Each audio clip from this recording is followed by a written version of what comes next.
When all else fails, ham radio. We got a fantastic opportunity tonight to talk with Nick and Ben on their first-hand account of being rescued when other methods all failed. They're going to share their personal account of the event and hopefully share with us some insights on how to be more prepared and make ham radio a valuable tool in your everyday life.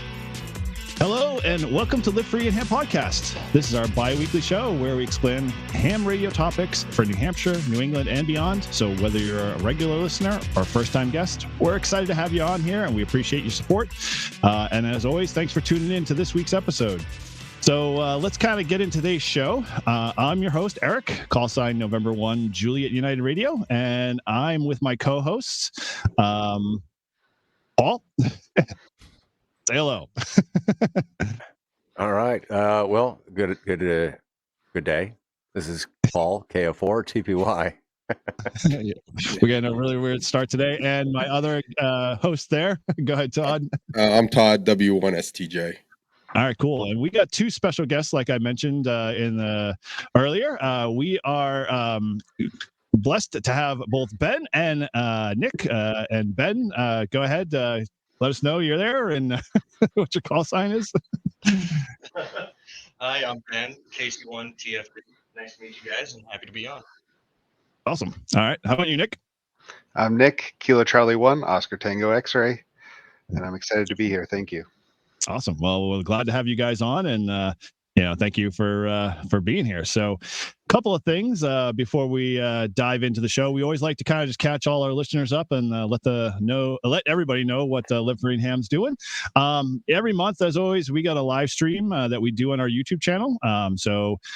We have working on schedule the one for January since we're into the new year. So stay tuned for what we got planned for that one.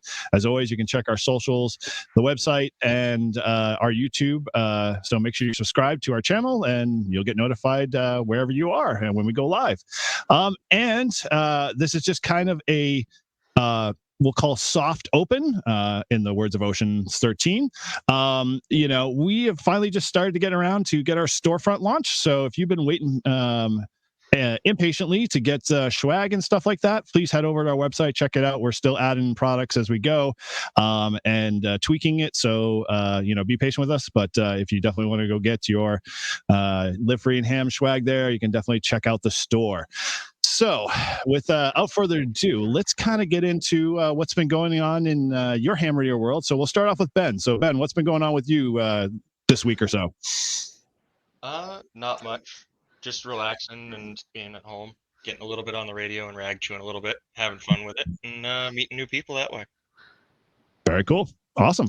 All right. Well, okay. We'll dive over from Ben to Nick. So, Nick, what's been going on in your ham radio life?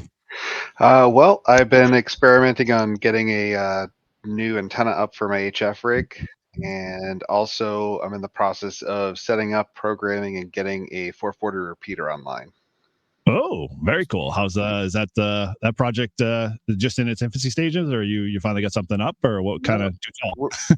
We're actually in our testing stages right now. I need to put up a new antenna, but then the snow hit this weekend, so I don't know if I'm going to get to that before the melt. But I got a Yaesu what is it, DR2X repeater. Oh, okay. Did you get the Yaesu deal that usually comes out every year? Okay, yeah. Cool. Thanks. And and then I'm trying to get that online because of my CERT team, which I'll talk about more later on. Awesome. Very cool. All right. Well, we'll definitely dive into a little bit of that because, we've kind of been thinking, what we wanted to do. We've got a great club repeater ourselves, but we're always looking to kind of expand. And so we might be picking your brain a little later on that and watching you from afar as you kind of get that process going, because I hear is always a challenge to get going. But once you get it established, it's even a longer challenge to keep it running. So we're with you on that. Cool. All right. Well, hey, let's throw it over to Paul. How's your ham radio week been? What you been going on? So this has been my first week as an extra class operator. So I've been spending. Oh yes, I've been spending as much time as possible in those new to me frequencies and chasing those DX stations that I just couldn't get as an extra. or as Oh, a yes. general, I mean. So yeah, so I've been just loving the new privileges and having a ton of fun in the lower parts of the bands. You Very see the cool. Now, new guy comes in, gets his extra, and then leaves me in the dust as the only general on the podcast. Like, geez, now I got to get my extra. Thanks. you're still our friend. We still love you. You Yeah. know, we're not going to hate you for being a general. It's not the way. When they don't want to talk to me, they'll just move over to the left a little bit on the cool band. The extra portion of the band. Is that what we're going to do? Yeah, the cool portion where all the Yeah, cool guys hang out. Yeah, I don't know about that one. I don't know many cool guys over in the extra portion of the band, but we'll have to discover that on our own. Cool. All right. Well, for me, I have been trying Oh, to me. resituate my mic or my computer shack a little bit. I've always been going through kind of the reiterations of reorganizing stuff, and I running a YouTube channel on my own on top of all the other stuff I've got my toes dipped in. It gets a little challenging to kind of just have a working shack that I can get in there and start making contacts. And so I've the benefit of having a flex, I've kind of been spoiled where I can sit in the living room and kind of use it there, but I really want to get back to being in front of a radio and trying to make more sideband contacts. So with the help of Paul and a lot of I don't know, pixie dust, whatever you want to fill in the gaps with. I'm trying to get this thing sorted out, and it's a whole new world, as they say. So once I get that under control, I think I'll be in better sorts. But that's kind of what's been going on, and been a little insane. Obviously, we finally, if you're from New England, you know that we've been deluged by all of the newscasts saying that we're going to get the big storm of the century and blah blah blah, and it's always the first storm that they always kind of yell from the mountaintops that the sky is falling. We all been hit by snow in some form or fashion, and some of us have got to experience it firsthand. Being able to get out there and watch football in it. You can see Todd's face as he thaws it out because he's still smiling and he hasn't broke the smile. Overall, we're now hunkered down in all of our shacks. And I don't know about you, but I am not one to go out there and play with antennas unless they have been brought down by Mother Nature. And so, knock on wood, I have not experienced that yet. And so I think I'll be good for, hopefully a little bit, a lot longer before I have to worry about, anything going on that. But with that, so let's kind of dive into tonight's conversation. Whoa. I didn't get a chance. Oh. Yeah, you skipped me. Oh. Thanks. Oh. See what happens? The general guy just gets pushed away. I get it. Yeah, you're right. I forgot. I know. Sorry. All right, real quick. So yes, I did. I just got back to the Patriots. I'm still frozen. I'm thawing out. Christmas gift for my wife, for me and my son. So we went, of course, the first day it snows, blizzard, whatever you want to call it, has to be on the day I have to go to the Patriots. But hey, why wouldn't it be that way? Anyway, ham radio stuff. Well, I was listening to Ham Radio Clubhouse, and I won this. Okay, Ron. QRP. You see it? Awesome, right? Is that from Quirky? He's on Yeah, the dog. Quirky QRP. So yeah, I was I couldn't believe it. So what happened was I was like going to work. I worked third shift for some overtime, and I was on my phone, and then they do the thing, put in the thing. So I put the thing in and then all of a sudden my name comes up, and I was driving out of the driveway, and as soon as I lost the Wi-Fi connection, I lost the feed. So I had to go back and see what they were saying. So it was pretty funny, but so I did that, and then Eric and I on New Year's decided to go out and work on the rail trail because we are working on our kilo there. So that was first of the year. Get out there, activate a park. It was a pretty good time, and we had what did we get, like 91? He wanted to stop on 90, but I want to stop at 90. It's a nice round number. I got to do one more. I can't feel bad for the guy that we. The guy was calling in. He was 5'9". Please take my call. Oh, yeah, so that's been going on, and then the whole way down to the Patriots and the whole way back, everyone's just talking about their wire antennas, if they fell down or if they're still up in the tree. So I was just like, great, I'll probably come home with my luck and it'll be sitting on the ground, but it's still up there, so that's good. It's permanently embedded in that tree. It's not coming down unless that pine comes down. So I think you'll be okay. So I did set you up. I said, you were thawing out, but then I just, went the opposite direction. So I sort of kind of, played you right in, but that's my excuse. But so with that, I'm going to say that, obviously we're missing one of our other hosts here, Ryan.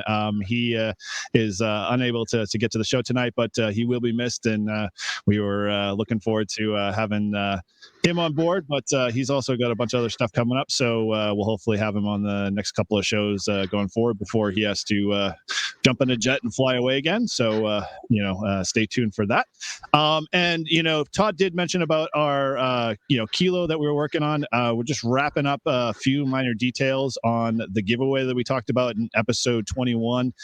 So I'm not going to drop too much here, but definitely, pay attention to our websites and socials and whatnot, because we are polishing up a lot of that information for the giveaway to pick the date that we might, actually complete our kilo.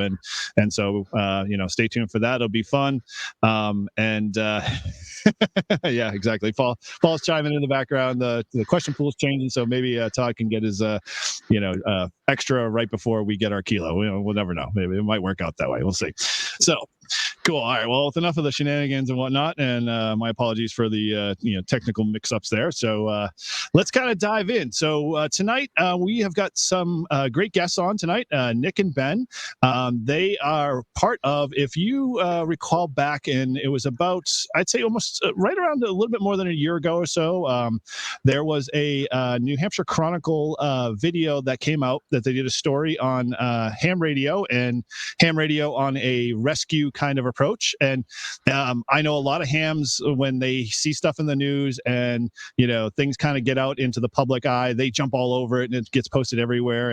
And so that kind of cycled through my mailbox and mail list that I'm on, and I was just like totally like, oh wow, this is awesome. I love to see, ham radio in the news and getting more people, aware of ham radio and how important it can be. Because obviously the only time you ever hear really ham radio is in the frame of, oh, do they still do that? Or, hey, are those guys still wearing their tinfoil hats and, running around with these long sticks and, pointy ends on them to try to talk to space aliens? And so it's always good to see, pieces like that, and, definitely good ones that end on a good note. And so both Nick and Ben are here to, tell the tale and tell us, firsthand experiences, what's going on. So that's definitely a plus in my book.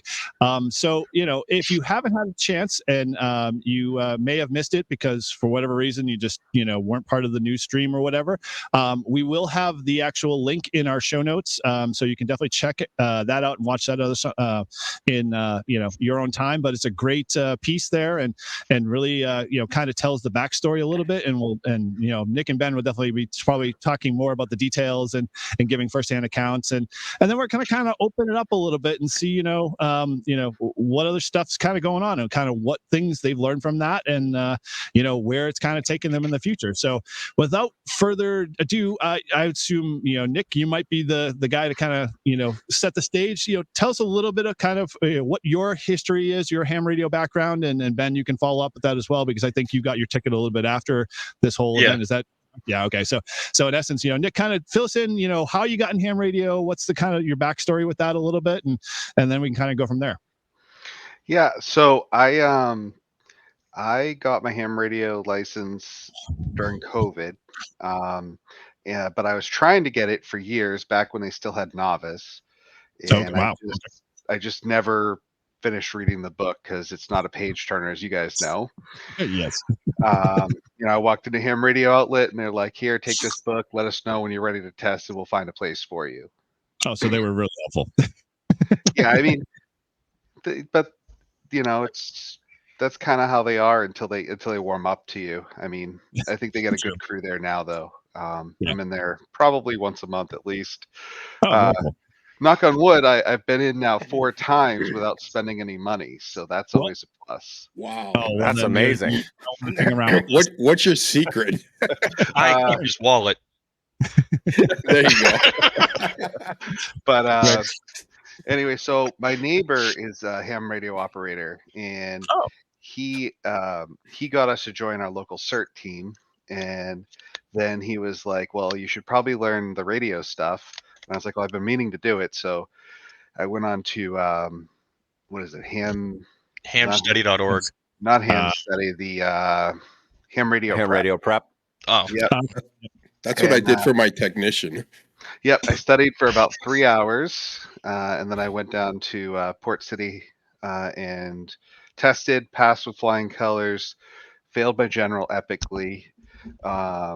Then I got heavily involved in that, and then I started helping out with different public safety events on top of the CERT team. So I help out with the MS Society, the Boston Marathon, Oh, wow. American Diabetes Association. See and, Nick here hold up his shirt there. Um, conveniently, I'm wearing one of their safety shirts. Green was your normal color. So It's yellow. Oh, yellow. Yeah, sorry, my eyes are failing me. yeah, it's safety yellow, so it's got that greenish tinge. Yeah. And then I proceeded to get my general license in that September, which was before this happened. Okay. And that was pretty much my story up until the event. What was the date? Do you remember? Of the event? No, your journal. I got mine September 11th. That same year, I think. Let's see.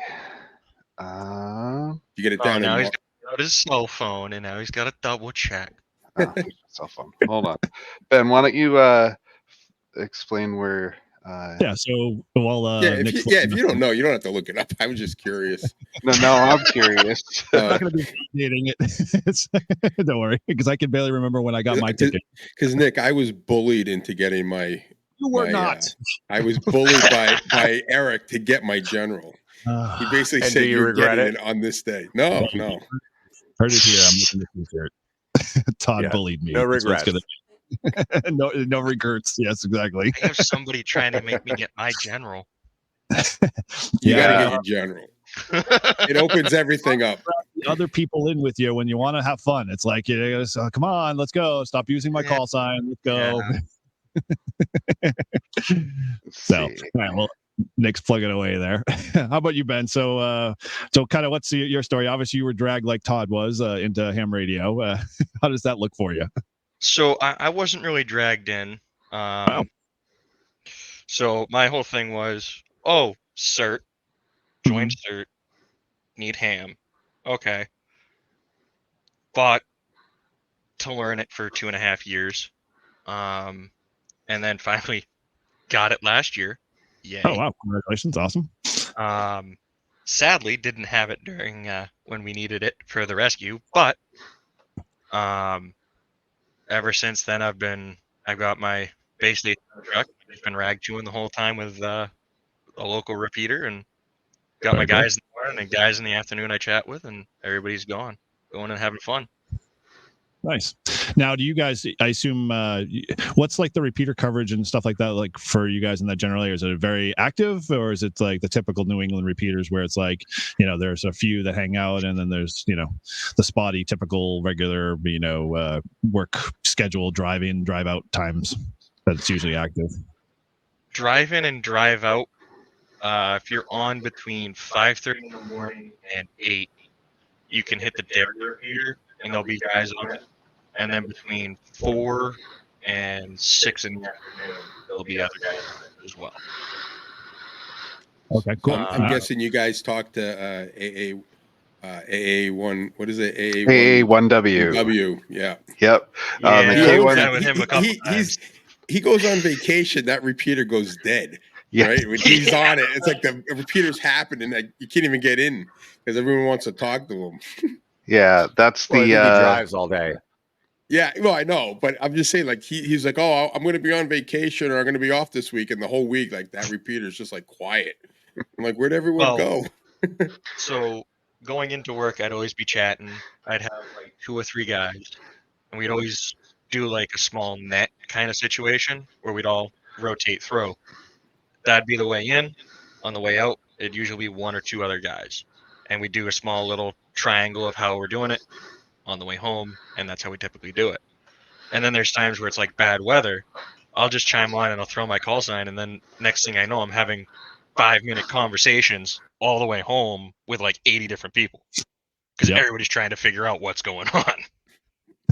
The latest updates, always good stuff. So, yeah, big game. Love the repeaters that are pretty active. I mean, our tends to be similar, same scenarios like most in the New England area of their activity and whatnot. But we've kind of been blessed in the same way with a lot of the guys are usually around. And I'm not a shy guy. I'll throw my call out there so much that it annoys a lot of the older guys. I'm sure. I don't know. And when JUR again? Why do I have to hear and when JUR again? And sometimes they answer because they've got nothing else going on, and sometimes they're just like, yeah, just let it go. So, I'm like, Yeah. There's two repeaters that I listen to, and both are very active. You got the Port City repeater, and then you have the Derry repeater. okay. Yeah, I'm in the Aries group for Port City, so Oh, very cool. they keep it very active. So you guys both basically very active in CERT in both Aries as well, and or just CERT together? So CERT together, Aries is me. Okay. I'm very involved in the Aries stuff. He's mostly the CERT. I'm actually the communications leader for my CERT team. And so I Because you usually have do the general class and everybody else has technician. No, Mr. it's because overachiever.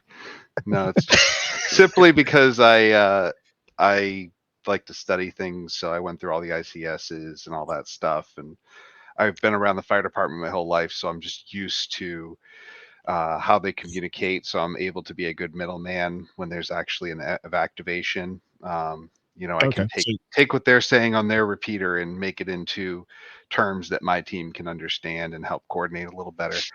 Yeah, I have a lot of friends who are in that same Aries races, and they have a lot of fire and commercial kind of EMS experience, and communications is obviously a big thing in their life, and they can do that translation very well, and it works out good for them. It's a very good trait to have for sure.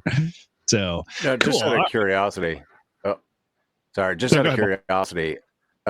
Did you get into CERT after the event on December 4th, 2022, or was this something you were interested in ahead of time? Yeah, I was in CERT.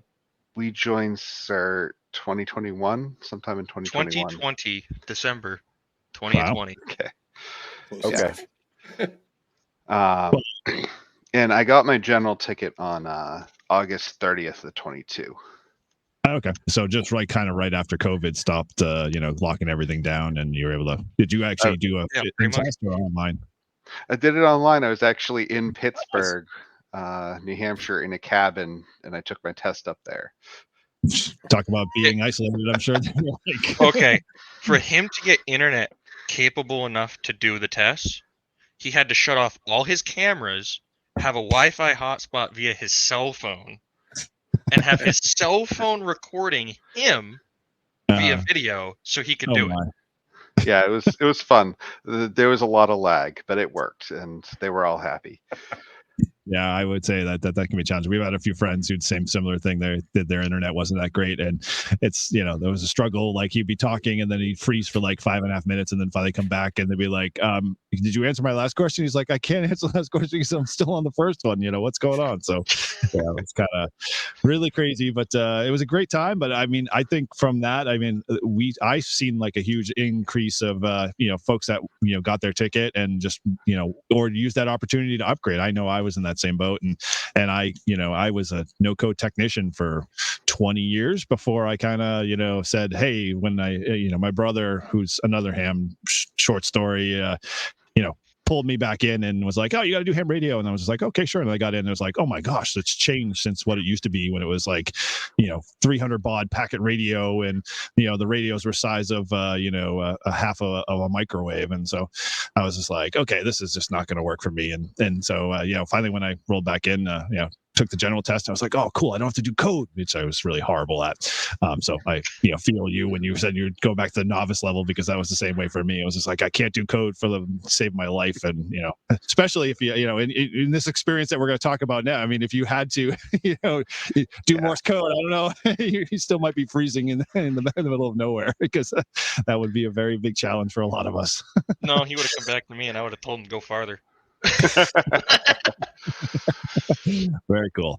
All right. Well, hey, so let's kind of segue into that a little bit. So, those that obviously I mentioned the the New England Chronicle show, and if you haven't had a chance to go look at that, like I said, the link is in the bottom of our show notes. So definitely check that out, and can learn a little bit about backstory. But so Nick, do you want to kind of kind of set the stage a little bit, give us a little bit of detail on it, and tell us from your firsthand experience, because obviously when you get into stories like that, I'm sure that they boil it down quite quickly for you, and so give us the dirty details, as they say. Yeah, actually, the interview was 40 minutes long, and I think I got about 3 minutes of airtime out of the whole thing. So, Yeah. So we decided that we were going to go up to Pittsburgh, New Hampshire, just to get away for a night. We go up to Pittsburgh, New Hampshire very regularly. I've got mapped over somewhere around 800 miles of trails up there. And so I'm very familiar with it. I go up there, or I was going up there year round. Usually the snow isn't bad by that time because, it's usually like it is down here in southern New Hampshire. They don't usually see the snow till the new year. So we figured we were safe. And when I was walking out the door, I was actually heading to another event before we were going up. And I grabbed my Tone 878 on my way out the door just as a last minute thing. I just grabbed it and brought it out, and I was like, oh, I probably won't need it, but at least we have it if we need it. Went to my event. We got in at like 11 o'clock at night to the cabin, woke up the next morning, had a great breakfast, and then we traditionally, if anybody's familiar with Pittsburgh, there's a main dirt road called McGalloway Road, and you can take it from New Hampshire, Route 3 in New Hampshire, to another road called Parmacini Road, which is in Maine, which then takes you out to Route 16 in McGalloway, Maine, and then you follow Route 16 down to Errol, and then we'd go back home through like Berlin and all of that. So when we first got on the road, the sign said that the road was closing the next week. They usually close the road because they do logging throughout the winter. But the road looked plowed. There was a little bit of snow, but I've been driving in New England my whole life, so it was good. Yeah, no big deal. It was literally a dusting of snow, just enough to cover the road, and the grass next to it, you could see greener than day.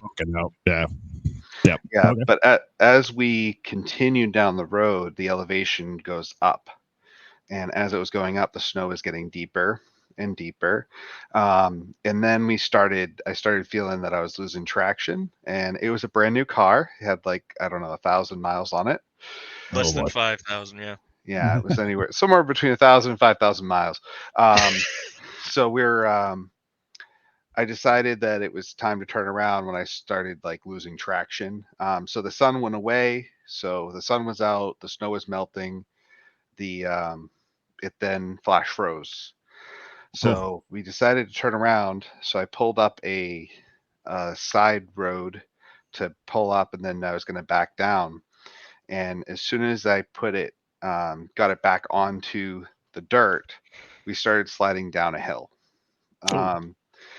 And I corrected it 3 times, but I still proceeded to go around in three complete circles. Oh my! So you're already coming back down the hill in rotation form, or is it just? He remembers 3. I remember 2. Yeah. Either way, mainly because I was in the passenger seat. So where we ended up was I was facing the same direction that I was trying to back out to. So I was facing up the hill, and the car was hanging over where a big culvert is with an active river below it. Oh boy! It was maybe about 6 feet or so. It wasn't like a huge river. It was just a brook, but it was moving pretty good because the snow was melting and all that throughout the day. And now I thought I was hung up on a rock. Come to find out when we pulled it out that the only thing that was holding the car was compressed snow. Oh, wow. Wow. Yeah. Yeah. So I couldn't get out of the vehicle because the vehicle was sliding and I was on the side that was impacted in the snow. He Yeah. was also about 6 inches, maybe 8, from the edge of the cliff, Yeah, on the side of the road. Wow. And so Ben ended up getting out and grabbing. We have, we're usually very prepared because I was in the Boy Scouts. He was an outdoorsman from Maine, so we tend to have what we need to be prepared for Self-sufficient. whatever. We got chainsaws, ropes. I had a satellite communicator. Obviously, my ham radio. We had a GPS None of this thing stuff that was you just click like, a button hey, and- we're just, we're goofing off. We're just going to go up the side of a mountain and figure out what. Oh, no. Right. Yeah. No, It we're sounds like we're way more prepared than that. Yeah, and like I said, I've driven this road a million times, and I've driven it in the winter too. So it wasn't like this was an unusual place for me to be. And so he got out and he went to secure the vehicle. And while he was securing the vehicle, the cables, it was rope, but I'm going to call it a cable, snapped, and the hook came and hit his left knee. Oh. Yeah. So do you want me to take it to give this little spit? Yes. Okay. So I got the front secure with a slightly taut line, went and put a back one on, so we had 2 points of contact to slide it back onto the road. Mhm. Well, I tightened the back one, went to tighten the front one, got it pretty good, and I was on my way back over to him to tell him to give it a little gas to try and get it out. Well, I added an extra little crank as I was walking, and that extra little crank caused the line to overtension and snap. Oh, wow. Okay. So the it's line recorded. snapped, so you hear boom, the line snapping, and then I dropped because the shackle that I had struck the inner side of my left knee, dislocating my leg instantly. Oh, holy crap. Whilst it was dislocated, I proceeded to loosen the come along I had, rehook everything back up to the vehicle, retension it, told him to get out, and that's how he was able to get out of the vehicle Really safely. sorry with that. Right. Okay. Wow. And meanwhile, you're probably bleeding, or at least. No, no I just internal- so your leg is supposed to look straight. My leg was cockeyed. Yeah. Wow. And I army crawled, resecured the vehicle, and told him to get out. Wow. That's. So what? Yeah. Once I got out of the vehicle, I helped him get off the road because we were in the middle of the road. I mean, we had cables going across the road, but because there was nowhere to secure it on the side where we were, the other side was like a trench. So there were trees that we were able to secure to. So I got him off the road, and then he said, well, try to use the GPS, the satellite communicator. We had a spot. It wouldn't connect. And it's designed to work with satellites. Yeah, It just would not connect. Wow. So that spot we have is an annual fee every year, and it's supposed to work worldwide. Well, we found the one location it does not work. Did you get your annual fee back? No, No. we just didn't renew. We didn't renew. Good idea. And then we told the company that we will never be using it again. Wow. So then I proceeded, because when they sold me my car, they said that the SOS button was satellite. Yeah, no, that's cellular. There's no cell service up there. So I was like, Strike two. Okay, yeah, woo.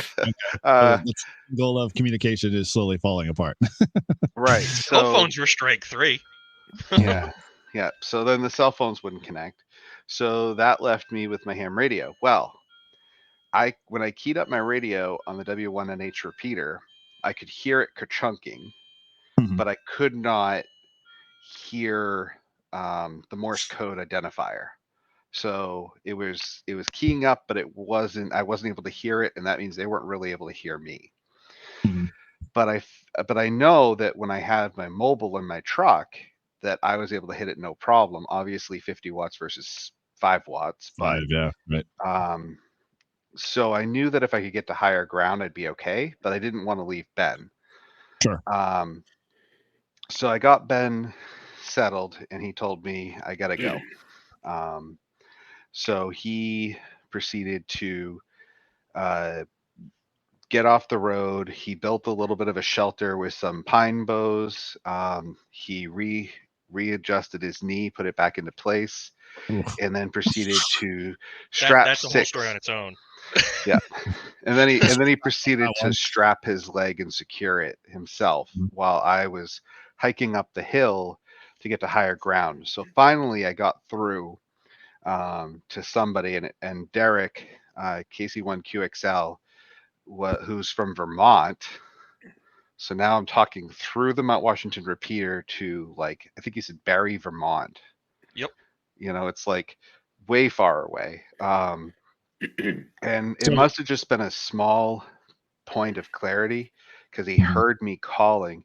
Now he thought I was trying to, because Mount Washington repeater is so high, he thought I was just trying to get a freak contact. Sure. Since people do that, they're like, how far can I make a contact? Yeah, that was not for a contact. So I was trying everything I could think of. I was trying to use the DTMF on the keypad so that somebody might recognize, 911 for an emergency. I was calling I was saying everything I could think of: emergency, 911, because I knew they weren't getting everything, but if they recognized a piece of it, they might do something. So let's hold up there for a second.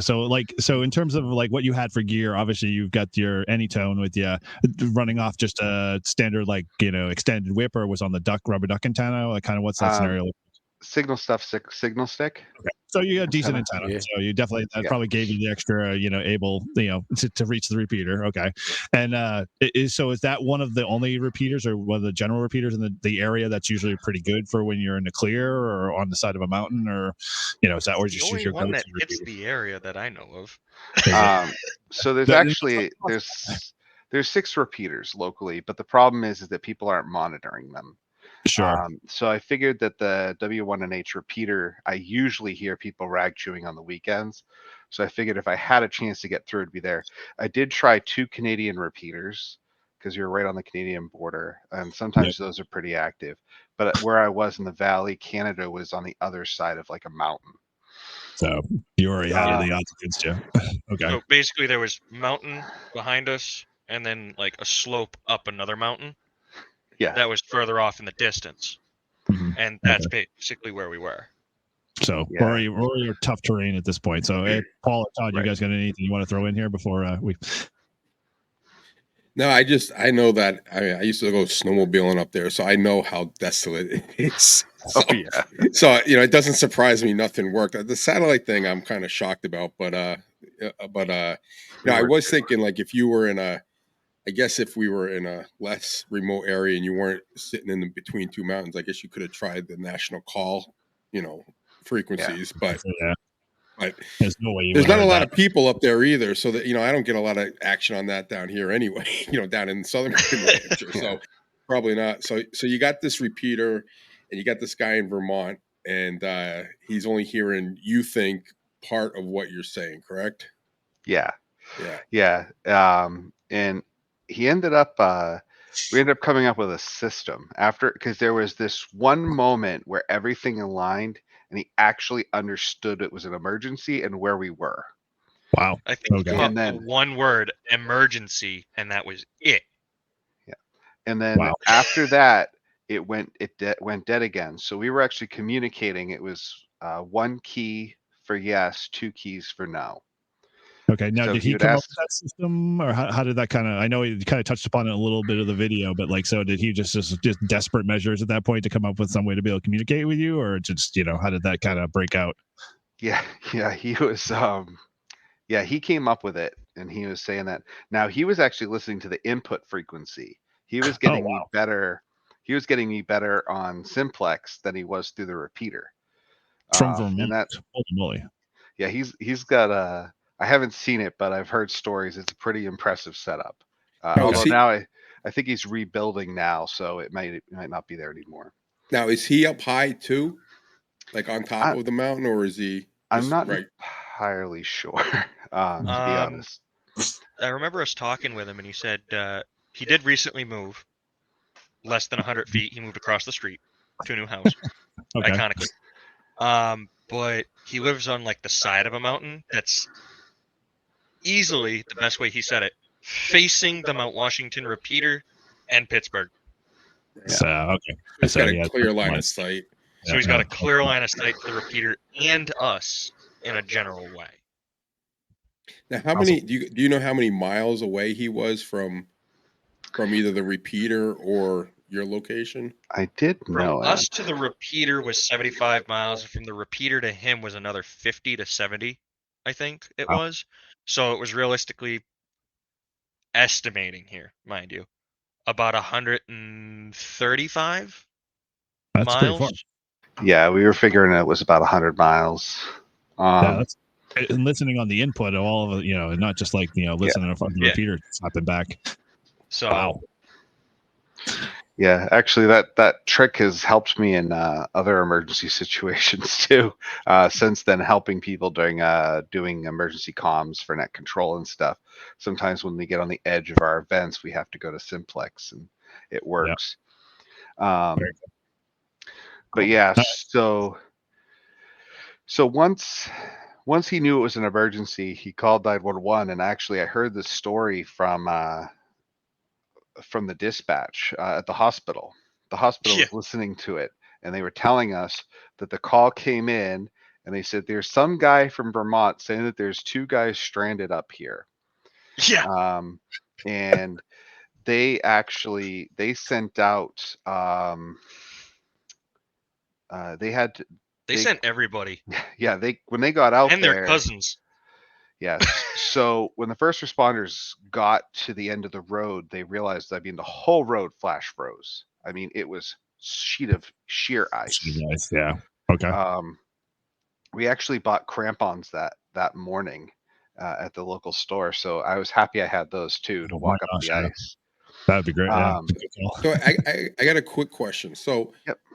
The hospital was monitoring the repeater, but could only hear the guy in Vermont. How did the hospital? So the police bands, they were monitoring the EMS bands. So when they got the call, it was through dispatch. Oh, okay. I got dispatch told them 2 guys are stuck up somewhere in Pittsburgh. And from my understanding, they were told the car had rolled multiple times. And both occupants were ejected. And one of them managed to call out via ham radio. Wow. Yeah, so they thought it was a lot. Which isn't exactly what happened, but that'll get their attention, right? Yeah, it got them there quick. With everybody and their cousins.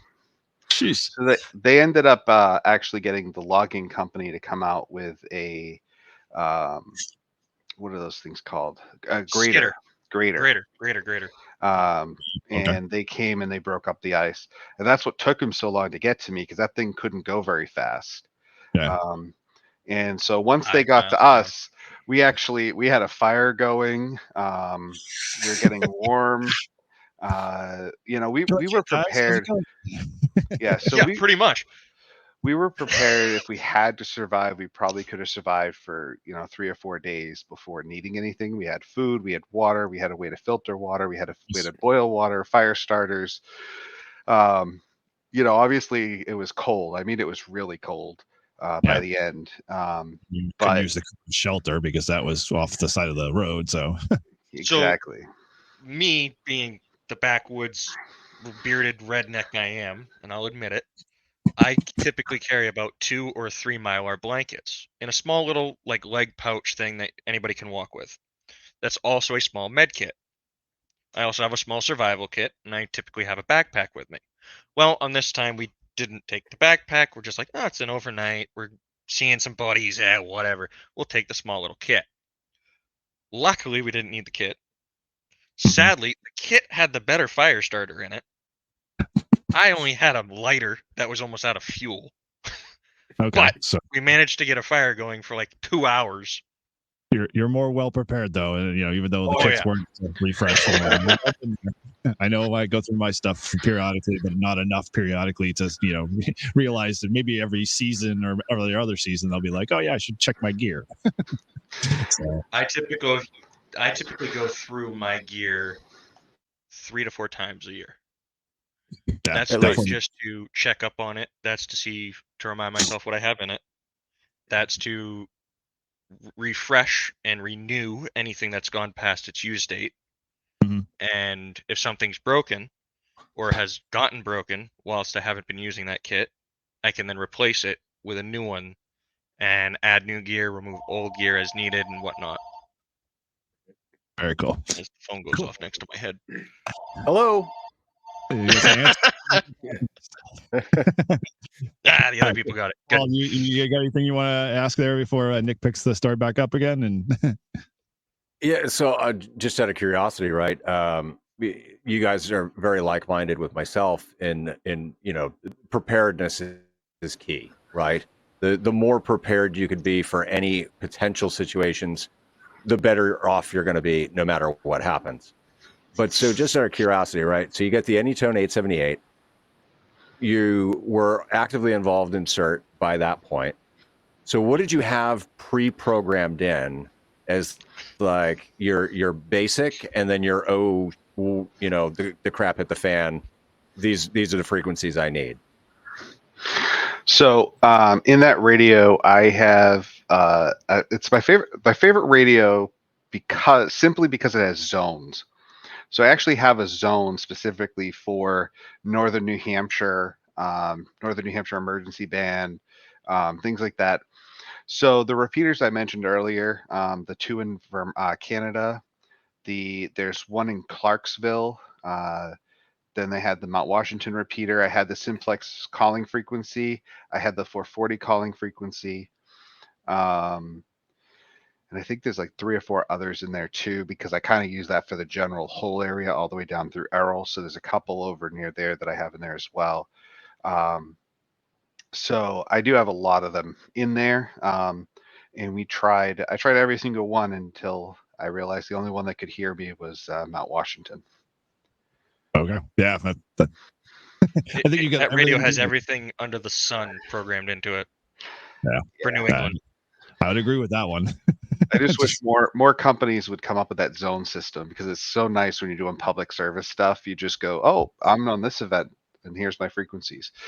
Yeah. I don't think we want to turn this into for top manufacturer hate of let's get. I am not against any manufacturers. I got Icon. We could devote a whole entire show to that and how much it rubs a lot of people the wrong way, and sometimes myself, and they all want to be innovative sometimes, and at the spite of functionality and purpose. But another story for another time. So all right, cool. Yeah. So at this point, just kind of in general, you've tried everything, you've gotten everything established. How did the process, and maybe I might be jumping a little bit ahead, how did they triangulate where you were? Did they just kind of work up? Did they have a rough idea what road system you were in to where you were, or did you get that communicated somehow? Or yeah, so they knew that we were on McGalloway Road, and they heard that I was in the area of the fire tower. So the fire tower was about a mile before where we were.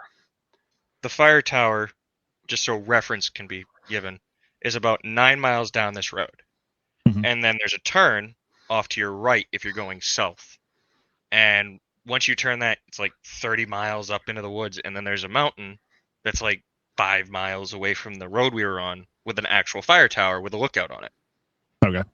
And we used that intersection as a reference for EMS, fire, and everybody to get to us easier. So they knew, they're roughly within this area. Yeah, so I knew I was within about a mile. So that was that moment of clarity. We were able to communicate that. Oh, wow. So that just worked out perfect then. You were able to actually give them some coordinates, because I was like, when the way the story was kind of written, I kind of left the question to me. It's like, how did they know where they were? And like, he's only able to click 1 for yes and 2 for no. It's like, you can't translate that. And he doesn't talk about him being good with proficient in Morse code. So, I was like, well, maybe, there's gotta be some other way. So, all right, cool. So a moment of clarity happened, and the repeaters were able to get your voice out. And so, okay, all right, cool, good. Yeah, and it turns out that while this was all going on, the antenna was not functioning properly. It was at like half. It was at half capacity. mast and down for maintenance. Yeah. So the fact that we were able to use it at all was just insane. It was all just really surprising. And so they changed wait, the repeat. The Go ahead, Doug. The repeater repeater was down for maintenance. Oh, Yes. so it was half. Wow. Oh, wow. Yeah, I don't know. Yeah, we got really lucky. I mean, they were still using it, but the antenna wasn't at full height, and the repeater wasn't on full power. Yep. So Wow. it was. I'm curious if we were at full power and full height, if this would have gone a lot easier, because they called 911 because they didn't know how severe it was. Sure. Realistically, if we had perfect communications, I would have just said, "Hey, we need a tow truck out here," and then I would have brought Ben in for medical evaluation after getting out. Just so everybody knows, AAA does not cover anything on dirt. They don't. That sucks. But, Did you cancel that subscription too? No. We still have that. That's another thing. Just no Class 6 roads. Yeah. Yeah, exactly. No diamond roads. But so when they finally got out to us, we got in the back of a pickup truck. They brought us out, and on the way out, we passed by the tow truck. I got out and got in the tow truck. Ben went to get evaluated at the hospital. And then when we got down there, the tow truck guy, he said something along the lines of, you realize that this is a brand new truck. And I'm like, yep. And he goes, do you know why this is a brand new truck? And I go, nope. And he said, because the same thing happened to me last year. Wow. Nature wanted the tow truck back. Yeah. Tow truck too. So I mean, he did that to make me feel better, I'm sure. But they got that thing out. So when it actually came out, it slid across the ice. It almost slid all the way into the other ditch. That's how icy it was by the time they got up there. And I had the ropes under such tension that he took my axe and just cut him. touched the blade, because I keep it so sharp, touched the blade to the ropes, and they just went. Yeah. Oh my gosh, that's a lot of tension. Yeah, and they got it all out, and they ended up using the grader to actually pull me up the hill. And then once we were up the hill, I drove it out on its own power. Wow. So there was no damage to the car because it was all snow. I was very, very lucky. Very lucky. In so many ways. There was damage. Yes. Because I had to use a flathead screwdriver to pop the front tow hook open to screw that. And then the tow truck scratched the undercarriage when he put the hook on the bottom. I'll take it. Other than that, nothing. If you could drive out on your own power and whatnot, so yeah, that's quite amazing. So all right, yeah. So you got out of there safe, which is awesome. The communications was, everything was totally against you, 100%. No matter what scenario you thought you brought for, covered it for. So back to kind of Ben's leg and whatnot. So obviously you're able to walk and everything's all good at this point. There's no major amputations or anything and whatnot. So you obviously had to, I don't want to get too gory into the details because we're not that type of podcast, but but we could be. We could, yeah, right, exactly. So we're new demographic guys here. We attract a whole new audience. We're the Ham Radio podcast that talks about blood and guts, and if you're not into that, then don't bother. It's kind of talk a little bit about that. So obviously, it happened, and you mentioned popping your knee back in. So kind of talk us through that a little bit. Oh boy, the fun part that I don't like talking about much. I lie. So what happened was I handed Nick back his radio, and I said, "Go get help. You're the licensed one. Go get help." So he walks off. Me being wilderness me, get a couple tree branches, make a little wind barrier thing. Mm-hmm. So I'm out of the wind. I have better control on my situation at that point. I take the leather sheath off of my axe, stuff it in my mouth, and go 1, 2, gung ho, rip, and pop my knee almost all the way back in. I then proceed, which I do have a photo, it is not graphic, to take ropes and 2 sticks and self-splint my leg to the point it's no longer mobile. And from there, I was then able to stand up, get up to where we had a fire to start a fire, and we were able to get out. Now, this is the photo, and I'll show you guys if you can see it.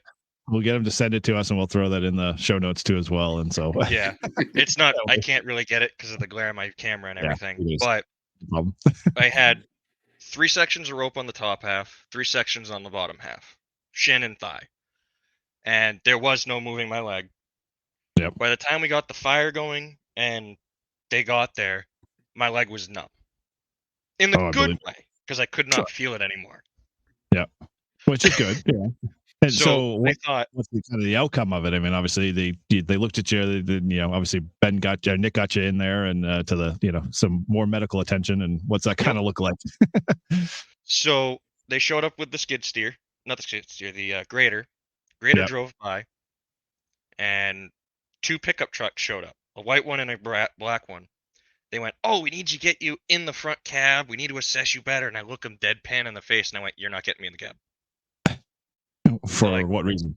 Just because you're mobile? Well, we want to get you in the front cab so we can warm you up, get you nice and happy and toasty, get you some meds. And I'm like, my leg is numb. I don't want to feel this. And getting me in the cab's not going to work. Sure. I can't bend my leg. Yeah. So they get me to the back of the truck. And me being me, I got like a belt on so I can have extra gear on me for when I get out of the vehicles to walk.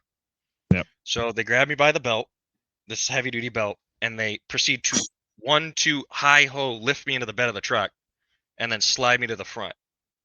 Nick climbed on the other side into the bed, and we went out. The entire time on the way out, the paramedic is looking at me going, "I should give you meds. You want meds? I can make you nice and happy. You want some meds?" And I'm like, no, I'm good. I don't want them. Sure. Get to the back of the ambulance. So we drop Nick off. He gets back in the tow truck, heads back to get the car. They pull me out to the main road. I get out of the bed of the truck, get on a gurney, get in the ambulance. The cop, the one of the 2. That was the chief. And they only have 2 cops. Chief. The chief jumps in the back of the truck and goes, "You guys are getting $30,000 fines for this. What? You're going to jail. This is BS. You're getting. We're throwing the book at you." Are you kidding me? No. Why? Why? I'll go into that after. You'll go into detail more on that. So, sorry to hear it. The cop jumps out, and ambulance takes off toward the hospital.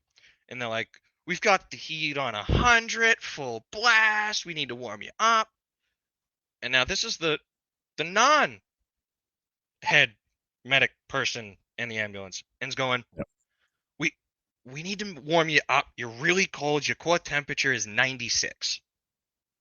I look her deadpan in the face and I go, "I'm happy like I just finished a bottle of whiskey.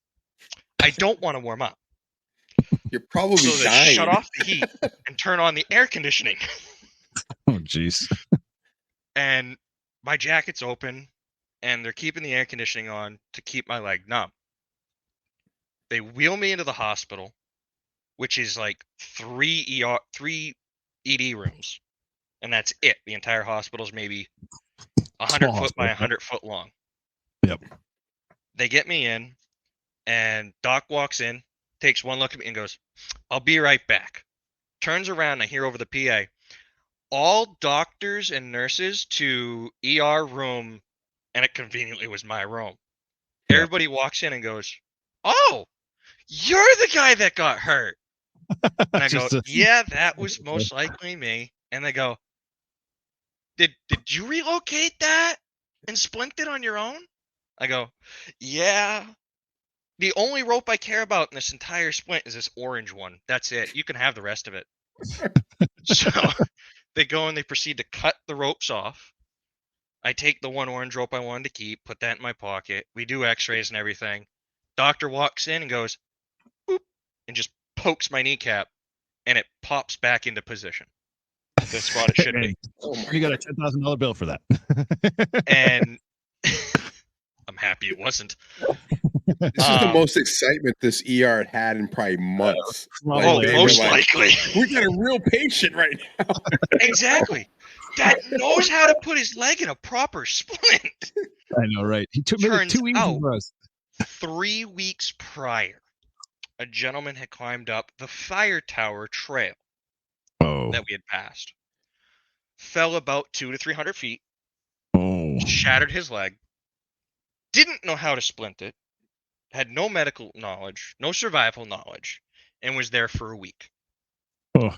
Finally got rescued, and he's doing good. He's perfectly fine now. But didn't know what to do. So everybody was shocked that this bearded guy that looks like a city slicker just rolled into their ER on an EMS bed and has his leg splinted and says he did it on his own. And relocated his own knee in the field with no pain meds. I'd have to say your beard probably was a little shorter, so I don't think if I looking at you now that you're a city slicker, you're more like definitely a backwoods guy for sure. The longer beard. I do think if I had it trimmed and looking good at the time, I will admit. Okay, so that's probably where the confusion started there. But I'd say overall, it sounded like you definitely all the training, Boy Scouts, as you're all talking, and then all my Boy Scout training is all flooding back up in my head, and everything else like that. Sound totally like okay, yeah, that makes sense. I remember that. Okay, I remember that. So yeah, it sounded like you definitely showed them up or two, and they were definitely surprised. They put an immobilizing brace on my left leg. And on the way out of the hospital, at this point, Nick's there. We're on our way out. Mind you, I left the ropes and the sticks in the ER room. Nurse steps out and goes, sir, excuse me. I turn back. Yeah, what's up? I go, don't you want your ropes and your sticks for a good story? I look her deadpan in the face, straight faced, and I go, you can burn them at effigy for all I care. Good luck. And we left. Wow. That's crazy. So to wrap up the whole story, we got home. We obviously got home a lot later than expected because this all happened, I don't know, 10:30, 11 o'clock in the morning. We were planning on being home by 3. We ended up getting home at like 3 in the morning. Oh, yep. The initial spin out happened at about 10 o'clock in the morning. By the time we were rescued and everything had happened, it was about 4:30 in the afternoon. And by the time I got out of the trail after getting towed out and stuff, it was pitch black out. Yep. I believe it. Wow. So after Ben told me what the police chief did, I was sitting on the edge of my seat, nervous for a couple weeks. And I'm on my way home from work, and I get a call from this New Hampshire number, and I answer it. And he says, don't worry about anything. He says, you guys were so prepared. If we find the people that are prepared, people are never going to want to be prepared. Right. So we're happy you're safe. He says, just pay the bill for the logging company. So wow. That's what we did. Because that was a private company. Which took it from like $50,000 to $500. Oh my gosh! It wasn't like that much, but yeah, it was a big amount that they were going to come after us for. But luckily, we didn't damage anything. We were good. Ben's knees healed really well. I still don't understand. Like, you had a car accident on a road. Why would they blame you? Because part of the thing is that these roads, they're privately owned. The logging company takes their roads very seriously. the town can lose permission to utilize these roads at any time by these private companies, and they utilize them for emergency services, snowmobiling, things like that. So when things happen and people do stupid things, they get very agitated because they can lose that with a snap of their finger. And once it's gone, it's really hard to get it back. And this is their primary route. Yeah. So, if this is one of 2 main routes into the town. So they take it very seriously. Now, I feel as though they were kind of just talking a big game to make us realize how lucky we were. Sure. I don't really think they could have gone after us for much, but it definitely it instilled some fear into us for a while till we had a conversation with them. Well, it just turns that lever a little higher as like I'm going to prepare to bring every, I'm going to even have a backup car in tow when I'm going up the next time. But I get it. Like when you go and you're going to go hiking and it's like going to snow and you're wearing like shorts and a t-shirt and running shoes, and then you call, you need to be airlifted out of there. I mean, I get it. Yeah. But you guys were in a car. You spun out on ice. It wasn't like you were like racing down the road. No. I mean, everything was just an unfortunate event, but I'm glad it just worked out. All you had to do was pay the logging fee. I mean, that's the towing fee. That was very expensive. Oh yeah. But I mean, they had 2 life flight helicopters on standby with their crews ready to go at the doors of the copter, ready to take off. Wow. At the drop of a hat. Yeah, so come get us. You guys obviously are sitting by this campfire, just kind of hunkered down, waiting for. What they came up on you? It's like, did you expect that? Like, you're like, hey guys, what's going on? Like, just like kind of like casually like inviting them in to have a s'more or something, or it's actually kind of what happened. So when they actually rolled up, we had the little fire going. It was maybe a foot tall, maybe 6 inches wide, just enough to warm us up. Yep. And they roll up with the grader and the 2 trucks. Nick goes with the grader and the cops because he's got to. And there I am talking to EMS and what was it, a park ranger? No, it was a fire warden. Oh, yeah. That's right. The first thing they said when they got off, fire department and EMS are looking at me at this tiny little fire, and they're like, "Well, at least you're staying warm in a safer location than probably you were at." Because behind me, less than 3 feet, was a stream. Wow. In front of me was the road. The only physical burnable stuff in that spot was me and the timber we had gathered off the ground. And nothing else. And the first thing they said when they got out of the car is, let's put that fire out. The fire warden's here. We don't want them seeing that. So they came over, they stomped it out real quick. Yeah. And I was like, do you realize how hard it was to get that thing going? Yeah. Did you get a permit for that fire? Right. The other thing we got a survival situation going that we need it for. Now, the other thing, too, is when we could hear them from a very long way away, because when it's cold, you can hear things a lot further. Mm-hmm. So you could hear that big engine on that grader. They were probably still 2 or 3 miles out. So we didn't know if they actually got the information of how far in we were. So we actually, I utilized more of my training, and I did the SOS with my pistol. It's 3 distinct gunshots. Yeah. So simultaneously. So it's bang, bang, bang, all about 1 second to 2 seconds apart. And because I knew if I could hear them, that they're going to hear that, and that might make them realize they got further to go. And the other thing we did is once that fire was going, we put all kinds of pine.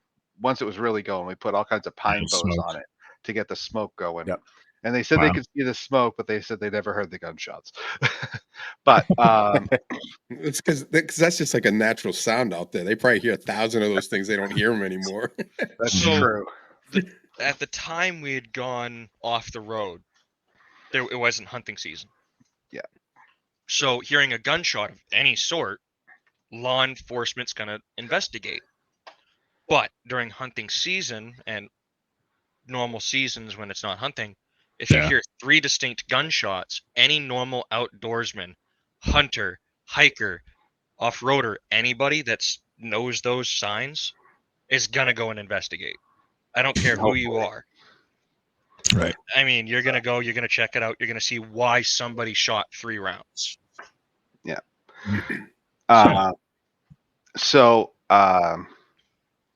You know, I wanted to touch base on what I've changed a little bit in my ham radio, if that's okay.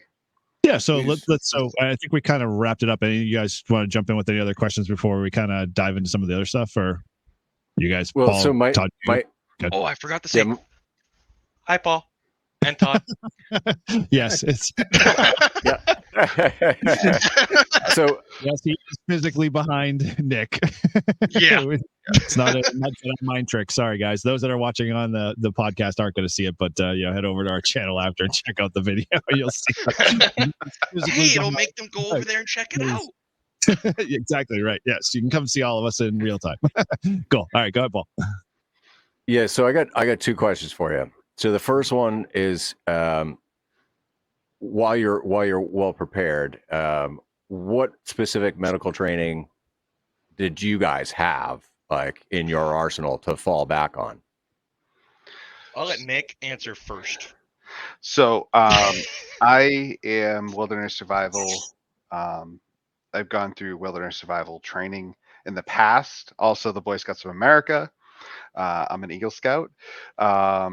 And also my CERT we do a lot of training, but I'm also went through medical training with my scuba diving stuff. So I've got many different realms of medical training in that aspect. Well, I'm going to commend you. I'm glad to hear you're an Eagle Scout because I am an Eagle Scout myself. So I totally celebrate with you. And we don't have an official handshake as an Eagle Scout. Sorry, so there's nothing that we can, do like the military does. Well, but now yeah, you guys can both have a flying eagle with a ham radio in his claws. Yeah. So your ham radio Eagle Scouts. There you go. I was gonna say, is that another symbol though the government owns, and it's some conspiracy? Probably. So, Probably some first responder thing. Probably. So for myself, I grew up being the medical person in my family. So I've done first solo wilderness survival medical training on my own. I've gone through medical training through school, my high school, and Vogue school. I've gone through CERT and gotten trained through that. I've gone through my dive shop to get certified through that. And I just keep up with it. And I just know from videos I've watched, things I've practiced, and having many different techniques that I use in ways of learning that I can be in almost any situation really and figure a way to get the person out safely. That being including myself primarily. Well, sure. And in addition to medical skills, being able to stay calm and clear-headed and make rational decisions is that's something that you have to learn how to do before you're in that situation. All right. So my second question was, after all of this, right, there's got to be lessons learned and advice that you would offer to anybody that loves the outdoors like we all do, right? And what takeaways did you have from this that you could then want to pass that on to someone else? Got my ham license. Shortly after. That's a good one. That's a good one. So this summer I was actually working an event up in Maine called the Great Maine Getaway. It's for the MS Society, and I was chatting with some people there, avid hikers up in the King of Angus. Oh wow! And he says, "Yeah, I got this. I got a GRMRS radio, and I use it to talk to my wife." And I'm like, "Yeah, how well does that work?" And she goes, "Oh, it works a little bit, and as long as I'm on high ground and stuff." And I was like, they get about half a mile to a mile out of it.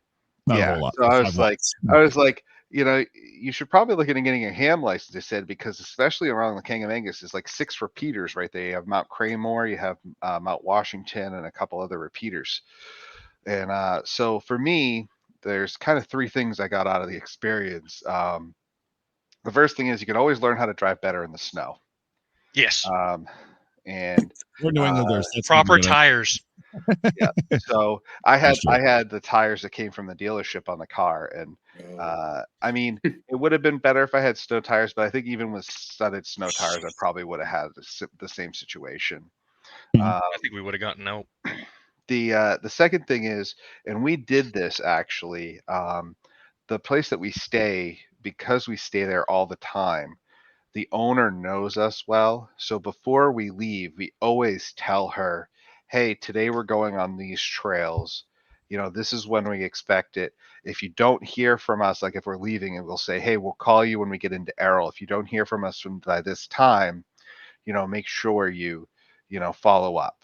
And if you can't get a hold of us, you know generally where we are. So that's a big thing. But the biggest thing for me is, keep a base station in my car. Yeah.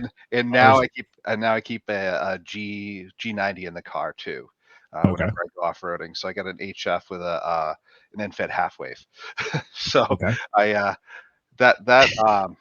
definitely having more reliable communications was the biggest takeaway for me. I feel like we were well prepared otherwise. So that's really what I kind of took away We from could have it. had a tent with a wood stove. Would have been nice. Yeah, but that's not Well, practical if you're staying in a cabin. I was going to say, Right. Sure it is. It's your takeaway, Ben. Go on. you're So, the one. my takeaway of the whole event, yes, we were prepared for that situation. In my eyes, we had our recovery gear, we had blankets, we had way of means of shelter, food. Both of us, we were armed at that moment in time. We had our survival skills that we've learned in the past and throughout life. Shout out to the TV show iconically Survivor Man. Compelled you. Okay. Cool. Shout out to them. I grew up watching that and practicing skills from that show. And from that show, I've learned how to start fire, that 3-shot signal, through hunter safety course. I've learned multiple very good things from that. But my biggest thing would be always have multiple ways of communication. 10 plus 1. Right. Like Nick said, we tried our phones, we tried our spot, we tried other means. We finally had to resort to ham. We've The way it gone always is, off-roading. right? Exactly. We have gone off-roading up in that area, and we were out on the trail so long, we had to use our extra fuel tanks to restock the truck. And we hadn't gotten in like we had told our place we were staying at the time we would be. So when we got back, we immediately went into her office and let her know, because we were going in an area we hadn't really explored yet, and the roads weren't in the best of conditions. They hadn't gotten out to fixing some of them yet either.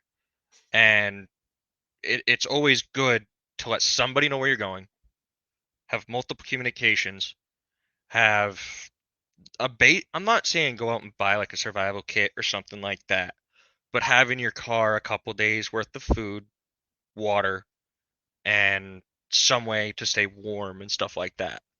I mean, making during like the a winter long myself, run. I have in the truck, I put a small case in there, food, water, ways to stay warm and everything, and it's New England. I Yep. mean, you can be driving down the highway 1 minute and it's sunny.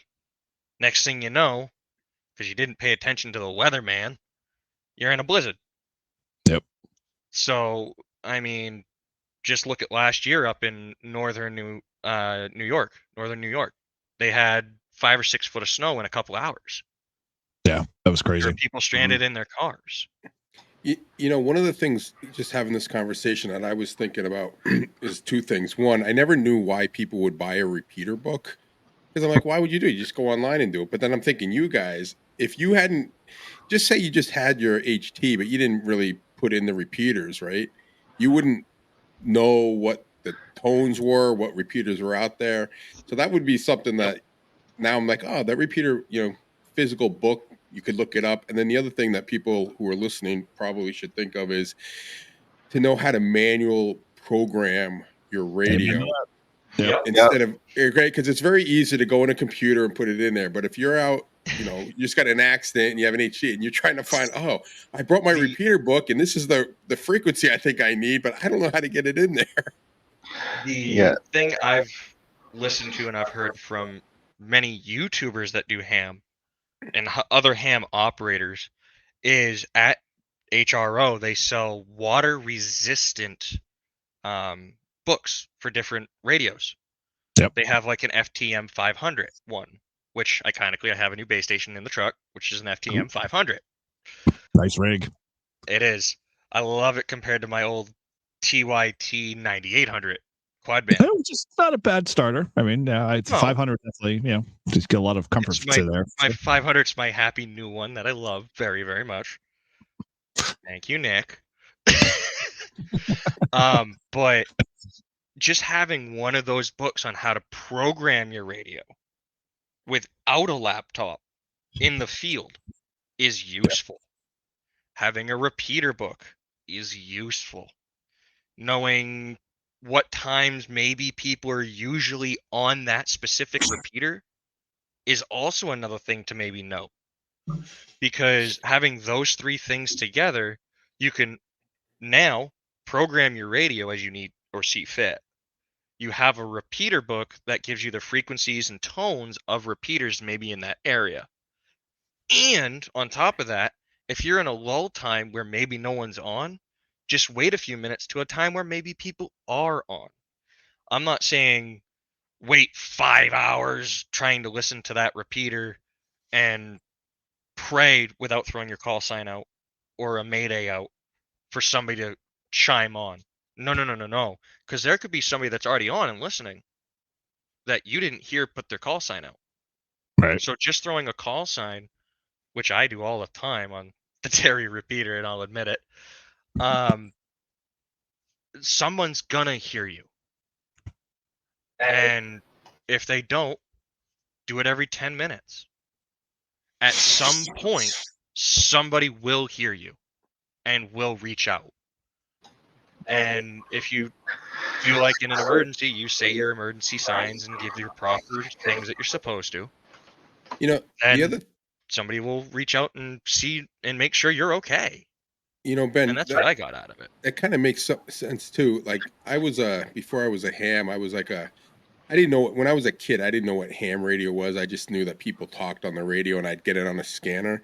And I think there's a lot of people, especially I think in New Hampshire general, there's a lot of people that will listen and scan channels.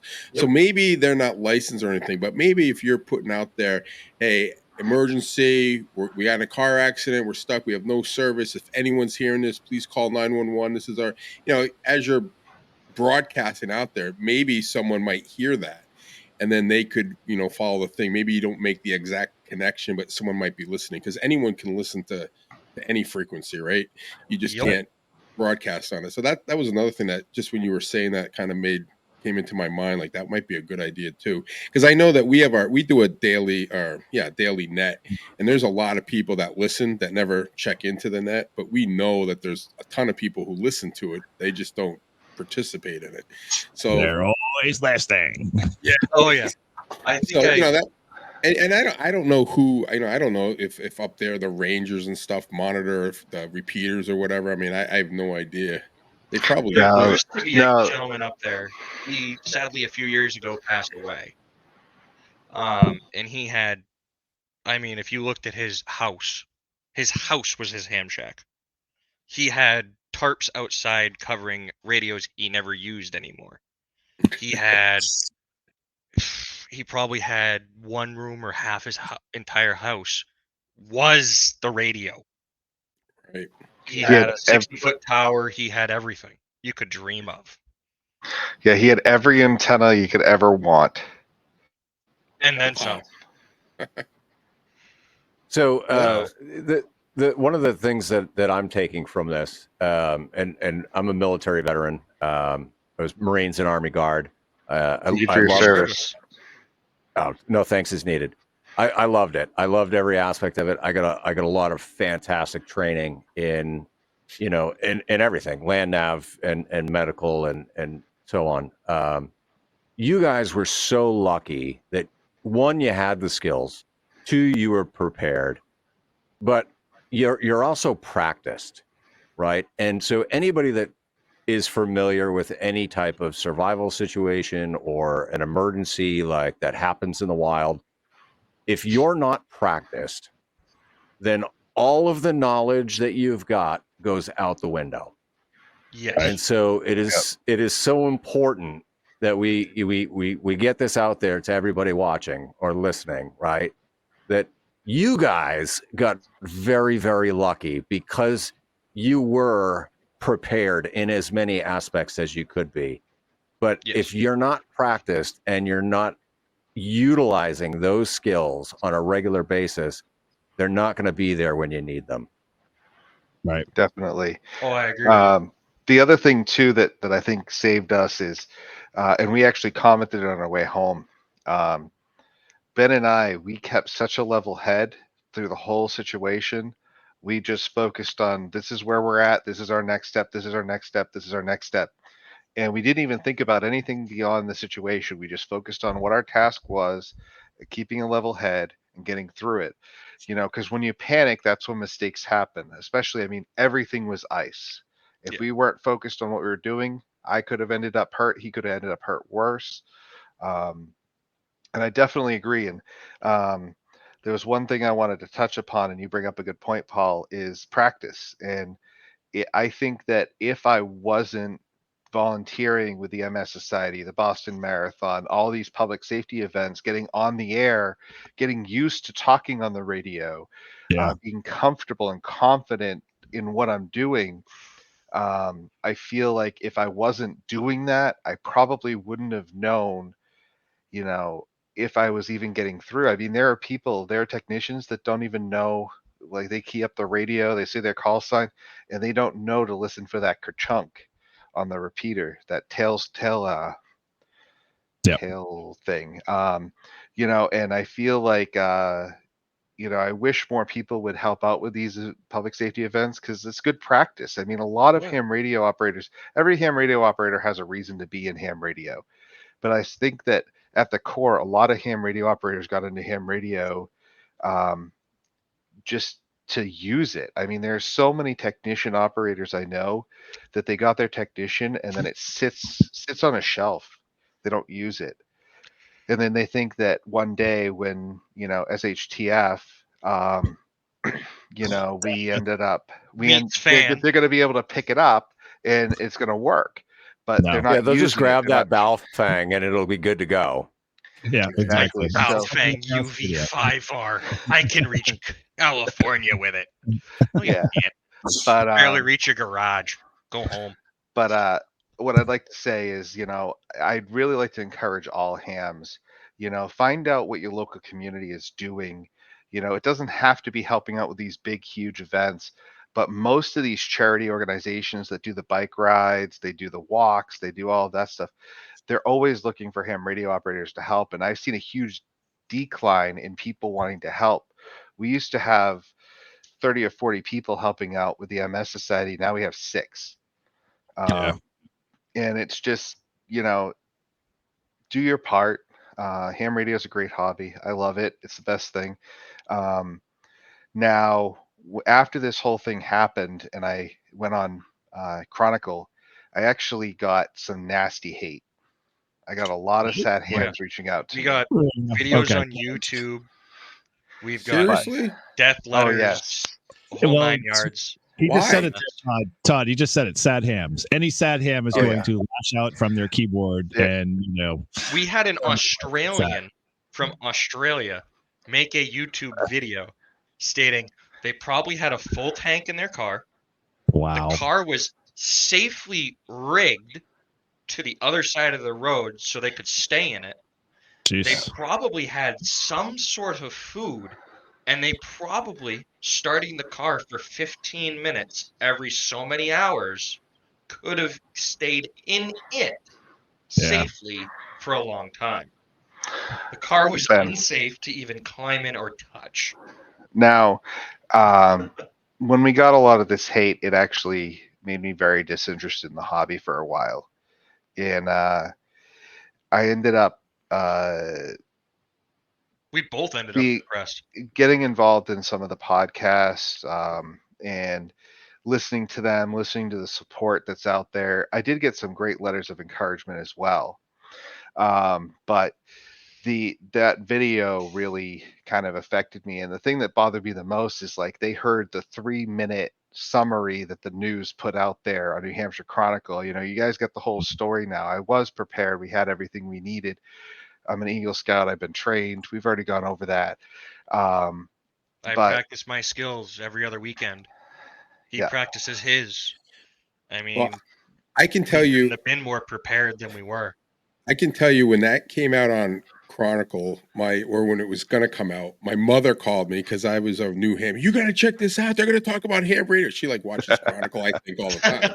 So I was like, all right, I'll check it out. But what was funny is when I knew you guys were coming on the podcast, guys at work, they know I do ham radio, and you get the typical jokes and stuff, and whatever. But then when they see me doing it, they're all interested. When I bring out my iPad and I'm on the Flex and I'm all of a sudden talking to Italy, they're like, "Whoa!" But you would be surprised how many people you think watch Chronicle. Like, I don't know, maybe a lot, maybe not, but three-quarters of the people in my office watched Chronicle and watched your thing, and they remembered it. They're like, I remember that one. Yeah, those guys that got rescued and they used the ham radio. Like, I remember that. Yeah. So it was positive, at least in an office that has nothing to do with ham radio. And I thought when I watched it that it was really interesting. Like, I thought it was the coolest thing ever that you guys actually used the hobby in a real life situation that got you the help you needed. And I think anyone that gives you hate on that is just, maybe they need to go see a psychiatrist or something. So after the video came out, we had our town party day. I can't remember what it is. Celebrating the town's birthday. A view party. Old home day. Old home day. Thank you. And I mean, it was like 4 or 5 months later, and we're having old home day, and there were people that we've never met, don't know their names, don't even know them. We're coming up going, aren't you guys on New Hampshire Chronicle? The ham radio thingy that saved your life or something like that? And we're like, yes, we used ham radio to get us out of the woods. And they're like, where do I go to learn ham radio? Yep. Good. And I mean, we had a 10-year-old. We had kids from the Boy Scouts wondering how to do it, and we had some older gentlemen that had retired asking where to go to learn the hobby, because otherwise they're sat at home watching TV or sleeping. Sure. And they want to learn something so they can get out, air quotes on that, and meet new people. Let me, I guess first, I just kind of want to apologize, obviously for all those sad keyboard warriors that just basically decided to like rip your apart. Because sadly, the internet, as we all know, can, give credit to people that have absolutely no place. The hobby, nevertheless, having a voice to, basically criticize something that they've never been involved in. But what I want to shed some light, as Todd did already on a positive note, is that when the New Hampshire Chronicle thing came out, we as a club were starting to kind of get into some of the schools to be able to talk to them. So we went to like a trade show for the school at the high school, and we had that video on. And I didn't know we were bringing it, and they had that just on replay over and over again. People came by and were like, I saw that video, and like Todd was saying, I saw that video. That was just so amazing. I mean, like, those guys are like, do you know those guys? And I'm like, no, we don't know them personally, but that we know they're in the area, and they came out safe, and a lot of great positive stuff came out of there. Like, well, then how do you do this ham radio? And like Todd said, it's like they just kind of like all these young kids are just like, what's this mode? Like, I mean, we don't understand. Like, we're used to cell phones, we're used to like instant communications, but I can talk and use this in a way for both my safety and for a fun and a hobby. And it just kind of opened the door for more conversation for a lot of like again, and we have a lot of older people in our club that they're not always, we'll say, extroverts and going out and having those conversations and asking those people, but it allowed them to be able to go, oh yeah, this is how I experience ham radio, and this is what I do in the hobby and what I love, and hey, this is Morse code over here. And so it was like a total igniter. And so I thank you guys for stepping out and doing all that, because it's awesome to see ham radio in, the limelight. And I say, excuse the F word, but F those haters, because they're just sad hams and they don't really care. But we're all about it. And as we've said in this in our podcast over and over again, we're all about promoting the amateur radio hobby, and we want specifically to promote it in New Hampshire as much as we can, or even in New England and beyond. But that is just one thing, because we all got into it for different reasons, like you said, Nick, and all of those could be for whatever it is, but all of us come together because we all like to communicate, and we all like to play in this space. And whether it's VHF, UHF, or HF, or CW, or whatever, everyone's welcome, and everyone's got their own little place that they can play in, and we can all be happily coexisting in those spots. So my heart goes out to you when those those crap emails come across, but at the same time, I'm glad there's some good stuff out of it, and I'm glad we're able to help kind of tell your story again, which is awesome.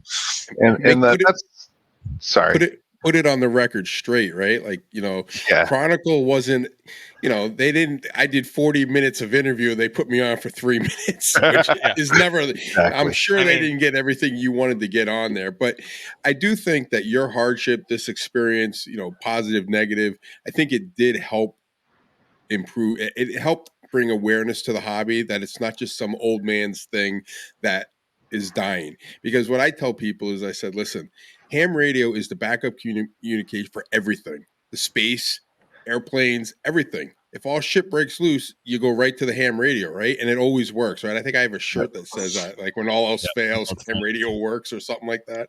With just a technician license, you can talk to the International Space Station. Yep. Totally. I mean, they ain't going to talk back for long. They'll give you your call sign, their call sign, and that's it. But it's still cool enough to just say hi. Yeah. Well, I think it's I think your story is pretty amazing. It's kind of like, it's a story that could be passed on and say, listen, now I can say, actually, hey, I know 2 guys that use ham radio to save their lives. Like, so I don't want to hear it that it's a stupid hobby or why do you do it? And that's exactly why we did the interview. I didn't do it for publicity. I'm pretty much an introvert. I don't like to be the face of anything, but pretty much an introvert. You don't like going out unless I drag you half the time, and I don't want to go half that time. So it's one of those things where I made the decision that I was going to reach out to them, because I wanted people to realize that this is still alive and well. I mean, you mentioned cell phones, and the thing about ham radio is it's actually faster to get somebody on ham radio than it is talking on a cell phone. It's almost instant communication, especially on HF. I mean, you can literally have a conversation around the world and they're hearing you live. There's no delay. Well, sometimes there's a delay, but it's moving the speed of light. You're not relying on the internet. You're not relying on anything. So the other thing I wanted to mention is that Mount Washington, since this, put up an APRS beacon. So now, if this happens again, I can use my FTM 400, which is now in the car all the time. Thank God, 400 and another 300, because the 300s. Yeah, don't get me on the APRS bandwagon here. Anyway, I can now I can have people monitor APRS.fi or whatever, awesome. And I can put messages out there. And you're tracking real time too. So in essence, people can monitor your progress and know that, hey, you did get hung up and you haven't been where you said you were going to be, and so forth. So it's an added level of, security and communication. So that's awesome. Yeah. But yeah, no, I really appreciate being able to tell a little more of the story, and I appreciate your positive feedback on it. And like I said, I let it get to me for a little while, but I moved past it because I saw the positive light in the whole thing. And actually, I'm going to be teaching a technician class for my Masonic group in the Freemason. Oh, sweet. Nice. So I'm going to be hoping to get a couple more people to help, because I'm still pretty new, but we're hoping to get a bunch of guys in and get that and actually maybe start up a Masonic net for New England. Oh, So awesome. Cool.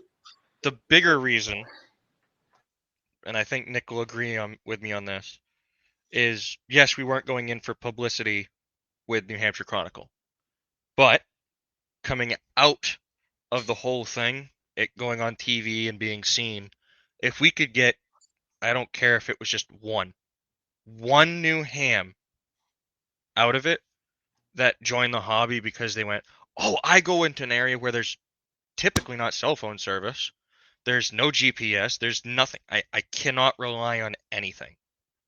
That could now have a ham radio, have a call sign, even as a technician, and be able to go off-roading, hunting, motorcycling, hiking, however they want to do it, trail riding and whatnot, and know in their head that as long as they can hit a repeater, they can most likely, I'm not saying every single time, just most likely they can get help without having to call anybody and get somebody to their location. That was the biggest goal of it all. Exactly. You know, you're getting more. You're starting to see ham radio guys, like truckers. You know, they do CB, right? But there's a lot of truckers, and I've noticed this because I saw something that was saying truckers are using ham radio as much or even more than CB. And I started to look, like when I'm on the highway and I see the 2 meter antennas. I'm like, oh, that guy's on the radio. But then the other kind of hobby or activity is like out west. I guess like there's a lot of off-roading. Yep. And they were using the GMRS stuff. Now a lot of them are moving to ham radio because of the distance and the It's more the you have. distance. Yeah. It's So the it's distance. I think ham radio is not, if anyone says ham radio is dead, I don't buy it. POTA is taken Not off. at all. And you hear more and more stories and more people. And then, Eric and I were just doing the activation on New Year's, and the guy he sees what he's doing, and he goes, what did he say? Like CQ or something when he walked by, and he goes, I was a ham 20 years ago. I haven't touched it since. But I can't tell you how many people have come up to me when I've been activating parks that come and say that. And then I show them what POTA is. I said, and check out this gear. Now, 20 years ago, I said, oh, I got my whole thing in this backpack. They're like, what? Yep. I'm like, oh, yeah, you got to check out the new stuff. Speaking of backpacks, I am actually currently in the process of building a ham radio backpack for Nice. when we do CERT activations, we do the MS events, stuff like that.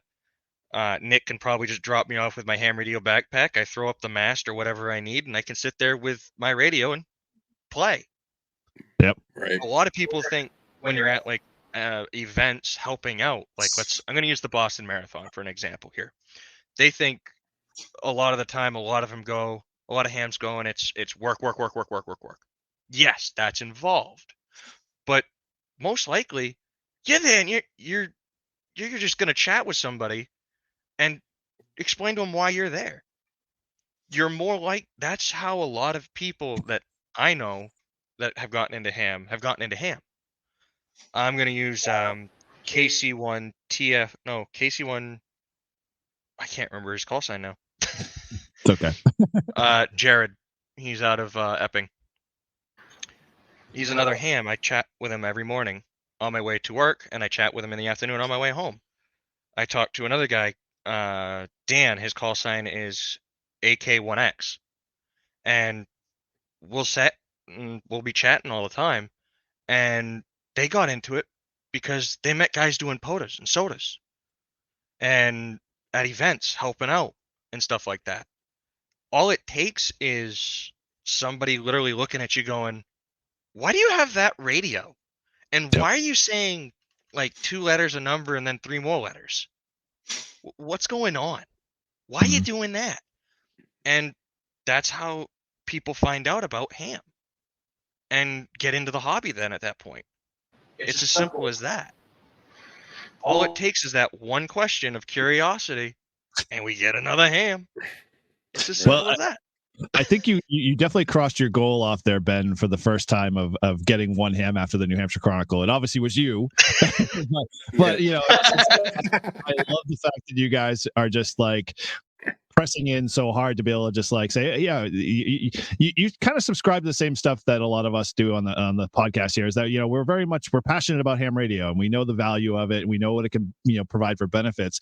But at the same time, we're just super, you know, excited about like wanting to share that stuff. So like Todd shared with being able to, you know, go through the process of, you know, just sharing what a pod activation is, or talking to people that might not know about ham radio or whatever. And you know, it's just it's what's the word that I'm thinking of? It's very I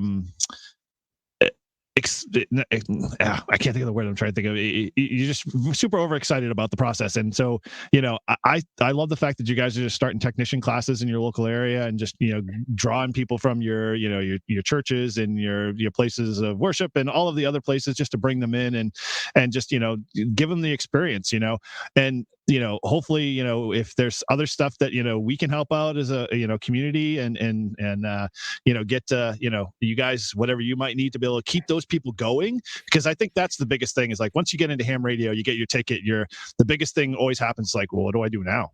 But you just sit there and go, you know, okay, I could get a radio, or what radio do I get? And so, you know, having those opportunities and, you know, being able to just plug people in is definitely what keeps this hobby going, and, you know, gets people interested and allows them to explore, you know, exactly all the stuff you kind of talked about. We just sidebar, we had Tim KC1QDK on a long time ago, when it was like episode 3 was, and he talked about his technician you know, kind of process of how he started. And he's, you know, funny because he literally did everything he possibly could to do as a technician. Like, I mean, down to like, I'm going to try CW, I'm going to try FT8, I'm going to try everything that he had privileges for. He did it before he decided to say, okay, I'm going to just leap to general. And that's, you know, kind of what we all do, is that, you know, when we realize that, you know, technician's limited to somewhat, it's the entry point, and then we're like, oh, just go get your general, and everyone's like, oh, go get your general. And it's like, you don't really have to, because there's places out there, you just have to seek them a little harder. And, you know, so if we can open that up in New England more, I'm all game for it, and we'll help out. Yeah. Someone wants me to get my general, and I'm struggling to do it. Struggling. I don't have much want for it, but at the same point in time, I'm tempted at some point Ben, along the long Ben, road to maybe get it. Once you get it, you'll be glad you got it. Because I was Yes. like, I was never going to get it, and then it was the best thing that anyone could have done for me. Even though I give Eric a lot of crap about it, I am glad he pushed me to get it, because I'm very happy I got it. On two things. Jared, he was my first contact ever, so I've talked to him, you know, a bunch of times. I now got to pull up his call sign so I can remember it. Yeah, he was my first. He was my first contact, and you know, when you do that backpack and you get that thing all finished out, you know, you should come back on the podcast, and we can do even a short one and just kind of show it. I mean, who knows? By the time you get it done, we might be bigger than we are now, and you might get some. You know, you could start selling them or something. That was actually a thought we had. Depending how this one comes out, I'm planning on possibly building a second one for Nick over here, and maybe selling them sometime in the future. But we don't plan on really putting a base station on them yet, because everybody has that go-to, I want this specific base station for this specific reason for 2 meter. Like, everybody has their favorite brand, their favorite model, everything. Some people like the FTM 400, some people like the 300, some people like the 500. Somebody want a completely different brand and go on that. So we'll probably just build the base and go from there. Very cool. So I'm probably going to be taking my TYT 9800 and throwing it on that, just so I can have something to bebop around with and blast the airwaves with my stupid rag chewing that I never seem to stop doing. It's never so stupid. Says somebody that is sitting in front of me. here's the adage that I always throw in here, and I know Paul's got a question. My adage is the reason why I'm such a nuisance and annoyance on the radio when I put my call sign out every 10 minutes is the fact that we own these frequencies. We're granted these frequencies. If we don't use them, guess what? We lose them. So get out there, start using those repeaters, start conversing. Eventually, you'll have someone come back and want to long-term rag chew with you. So don't give up, keep going. But anyway, Paul, you had a couple of questions. Go ahead. So I just had a comment. I apologize that I disappeared there for a second. My browser crashed on me. Well, welcome back. He was like, "It's past my bedtime. I'm out of here." Yeah. Bails on us. I just wanted to point out, right, for Ben and anyone else that is hesitant on upgrading from technician to general, spend some time on HF. Right, like go to a local club's field day, or find somebody that has the ability to play on HF, right? And I don't know if Ben would know. Yeah, I have somebody I think that may force me to do that.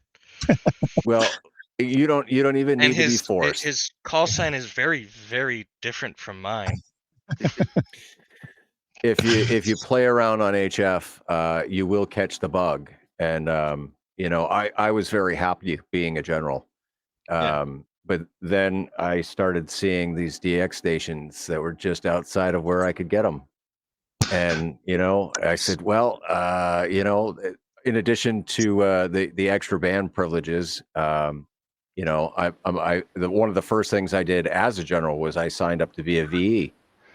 And being a VE as an extra, you get to do it all, right?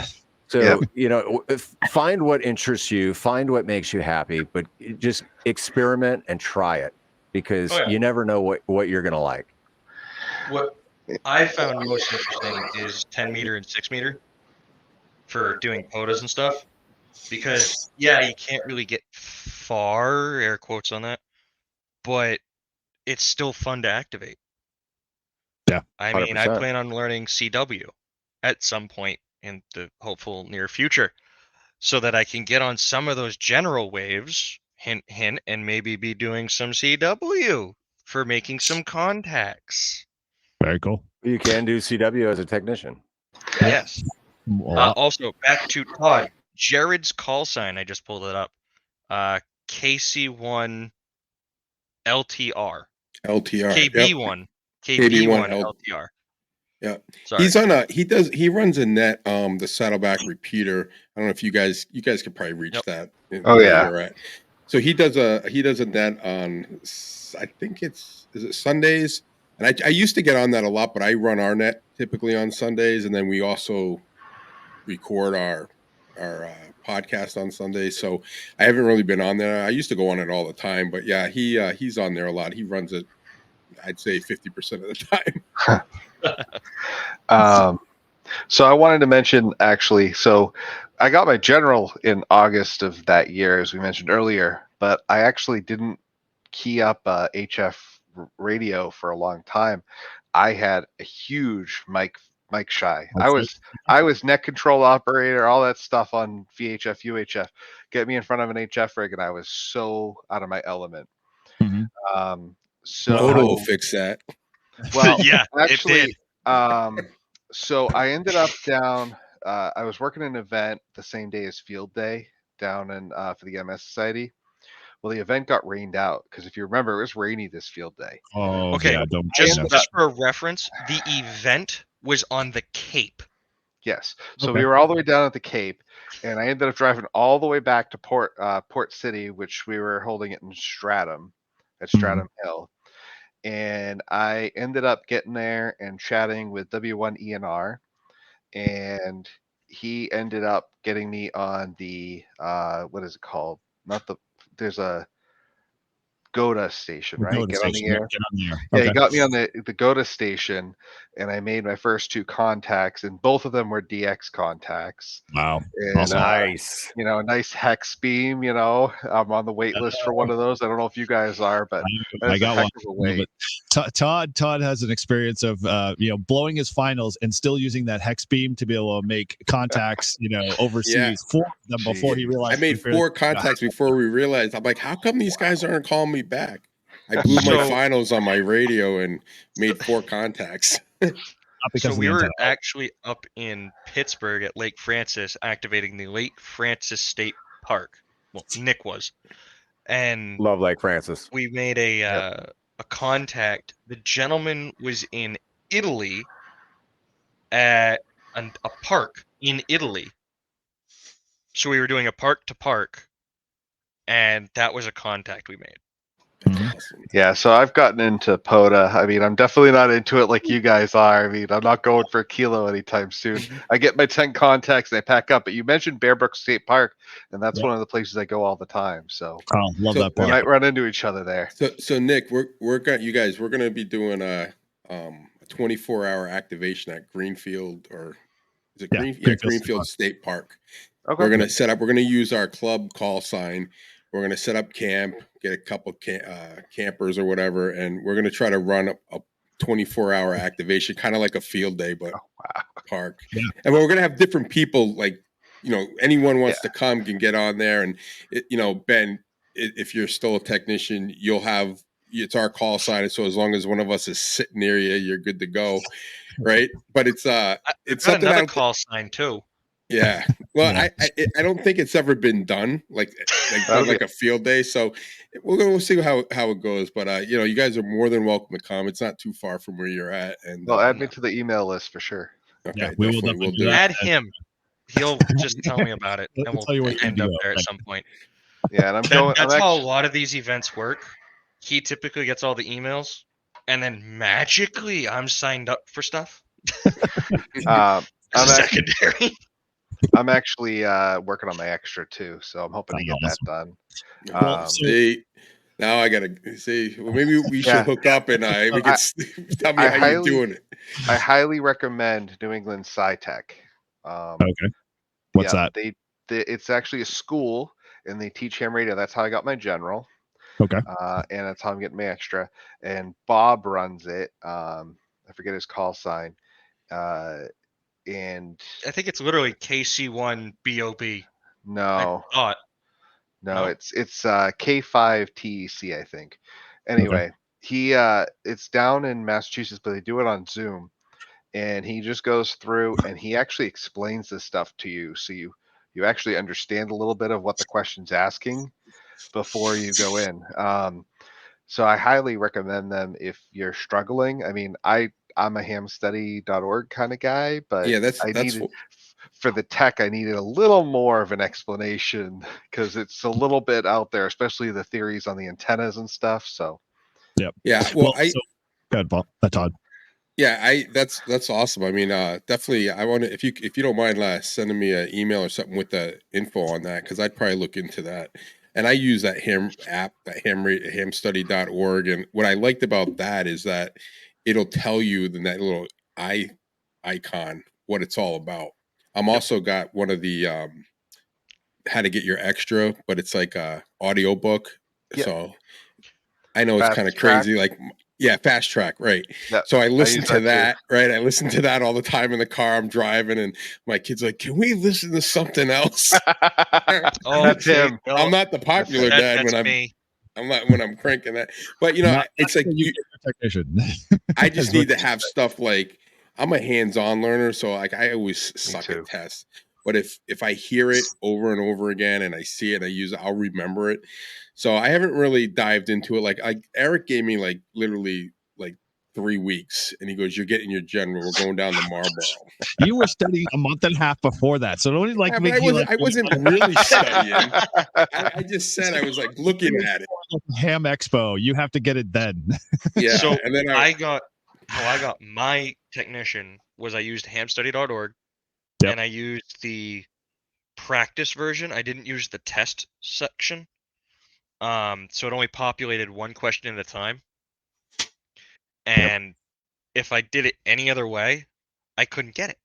So I literally sat for, what was it, 2 weeks, Nick, at home after work, and I crunched through it, and I passed with 26 out of the 30, whatever, I can't remember. You passed. That's all. Questions I needed. With one question. I got it by one question. I'm sure that's how I got my extra. Shout out to the HRCC what's it called? The HRCC podcast VEs who jumped on and did my test. They didn't even know if I had passed yet, and I was sat there, and they're like, "So, how do you think you did?" And I'm like, "I feel like I failed." And they're like, "Well, we don't know yet, so we're gonna find out together." Oh boy. And I'm like waiting for that green, that red, just to appear on the screen of failure, and I'm looking at the screen, still looking at the screen. Now it's populated to green to pass, and I'm like, still waiting for the red, like it's a joke. And they're like, "You passed," and I'm just like, "I passed? I swear I didn't pass." Yeah, And Nick's in the other room because I told him to get out. And he hears, "You passed?" And he goes, "Ben, did you pass?" And I went, "I think so." And everybody on there's like, "Congratulations!" It's not clicking yet. And he comes out and goes, "Oh my God, you passed!" And I go, "I passed!" Very cool. Literally like 3 weeks later, we had a MS event, and on the way down, I'm on the repeaters, rag chewing, and show up to the event, and I'm not even there 2 minutes, haven't even checked in yet, and they throw me in a vehicle and say, "You're sagging for all these riders. Good luck. Bye." And then they threw me into net control. I threw him in net control, and we're all running around like crazy men trying to sag all these riders, and we just had a blast. Awesome. And I hadn't even been a technician for 3 weeks. That's awesome. That's a lot of our stories. I mean, I think we're kind of all on that same boat. It's cool. I had passed my test on July 13th. I got my call sign that Thursday. So Tuesday I passed. Thursday I got my call sign. Iconically, we were going up to an event, and we got to the event, which was the New England Forest Rally. I believe they're doing it this year. Nick, go ahead and correct me on that. We don't know yet. Okay. And so we're up there and we're just having a fun time. Iconically, another ham had just gotten their extra. I am KC1 Technician. TFB. Technician, I apologize. I am KC1 TFB. Their call sign, KC1 TFG. And we were on the same team. So imagine how confusing that got. Oh, yeah. That got confusing. We then went to another event up in Maine, which was the Great Maine Getaway for the MS event. And we had another person up there that was KC1 TFD for Delta. That's crazy. Totally crazy. Yeah. And we all passed within an hour of each other. Wow. So it was just funny because it just worked out. Like I always wondered how they decide on the call signs. It's just in alphabetical order, it turns out. Yeah, they just kind of roll to the next one that's in line. Yep.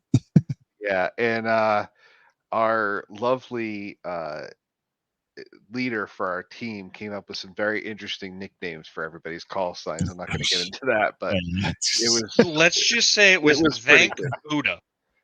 For me. Thank Buddha. I'm not getting into the middle letter.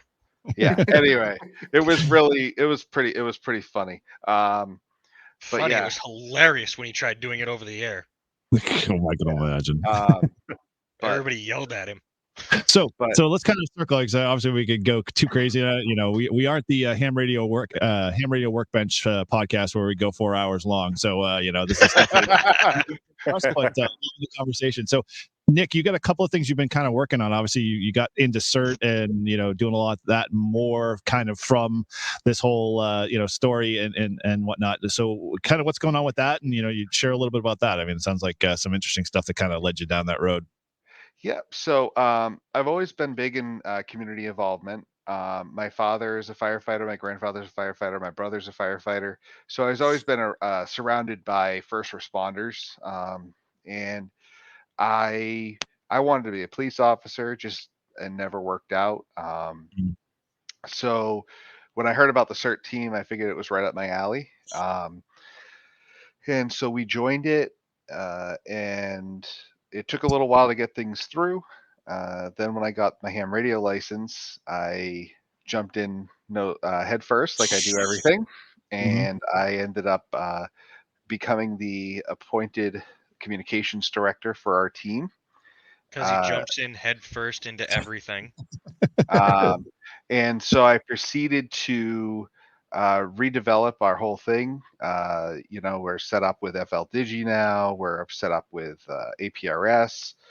Wow. We're really kind of full force into it. I'm utilizing a lot of tools that I'm learning through Aries. And one of the big things is that where we are, we have a lot of 2-meter repeaters, but the coverage is really big. I mean, the K1CA repeater covers just a huge area.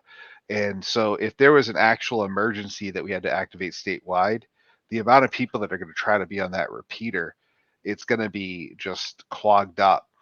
So I decided on my own accord to set up an antenna up on my chimney with some half-inch hardline coax down to a little mobile duplexer, hoping to upgrade the duplexer eventually so I can give a little more power. But with the Yaesu repeater, I run it on, it runs mostly FM, but it's able to run Fusion if needed. Nice.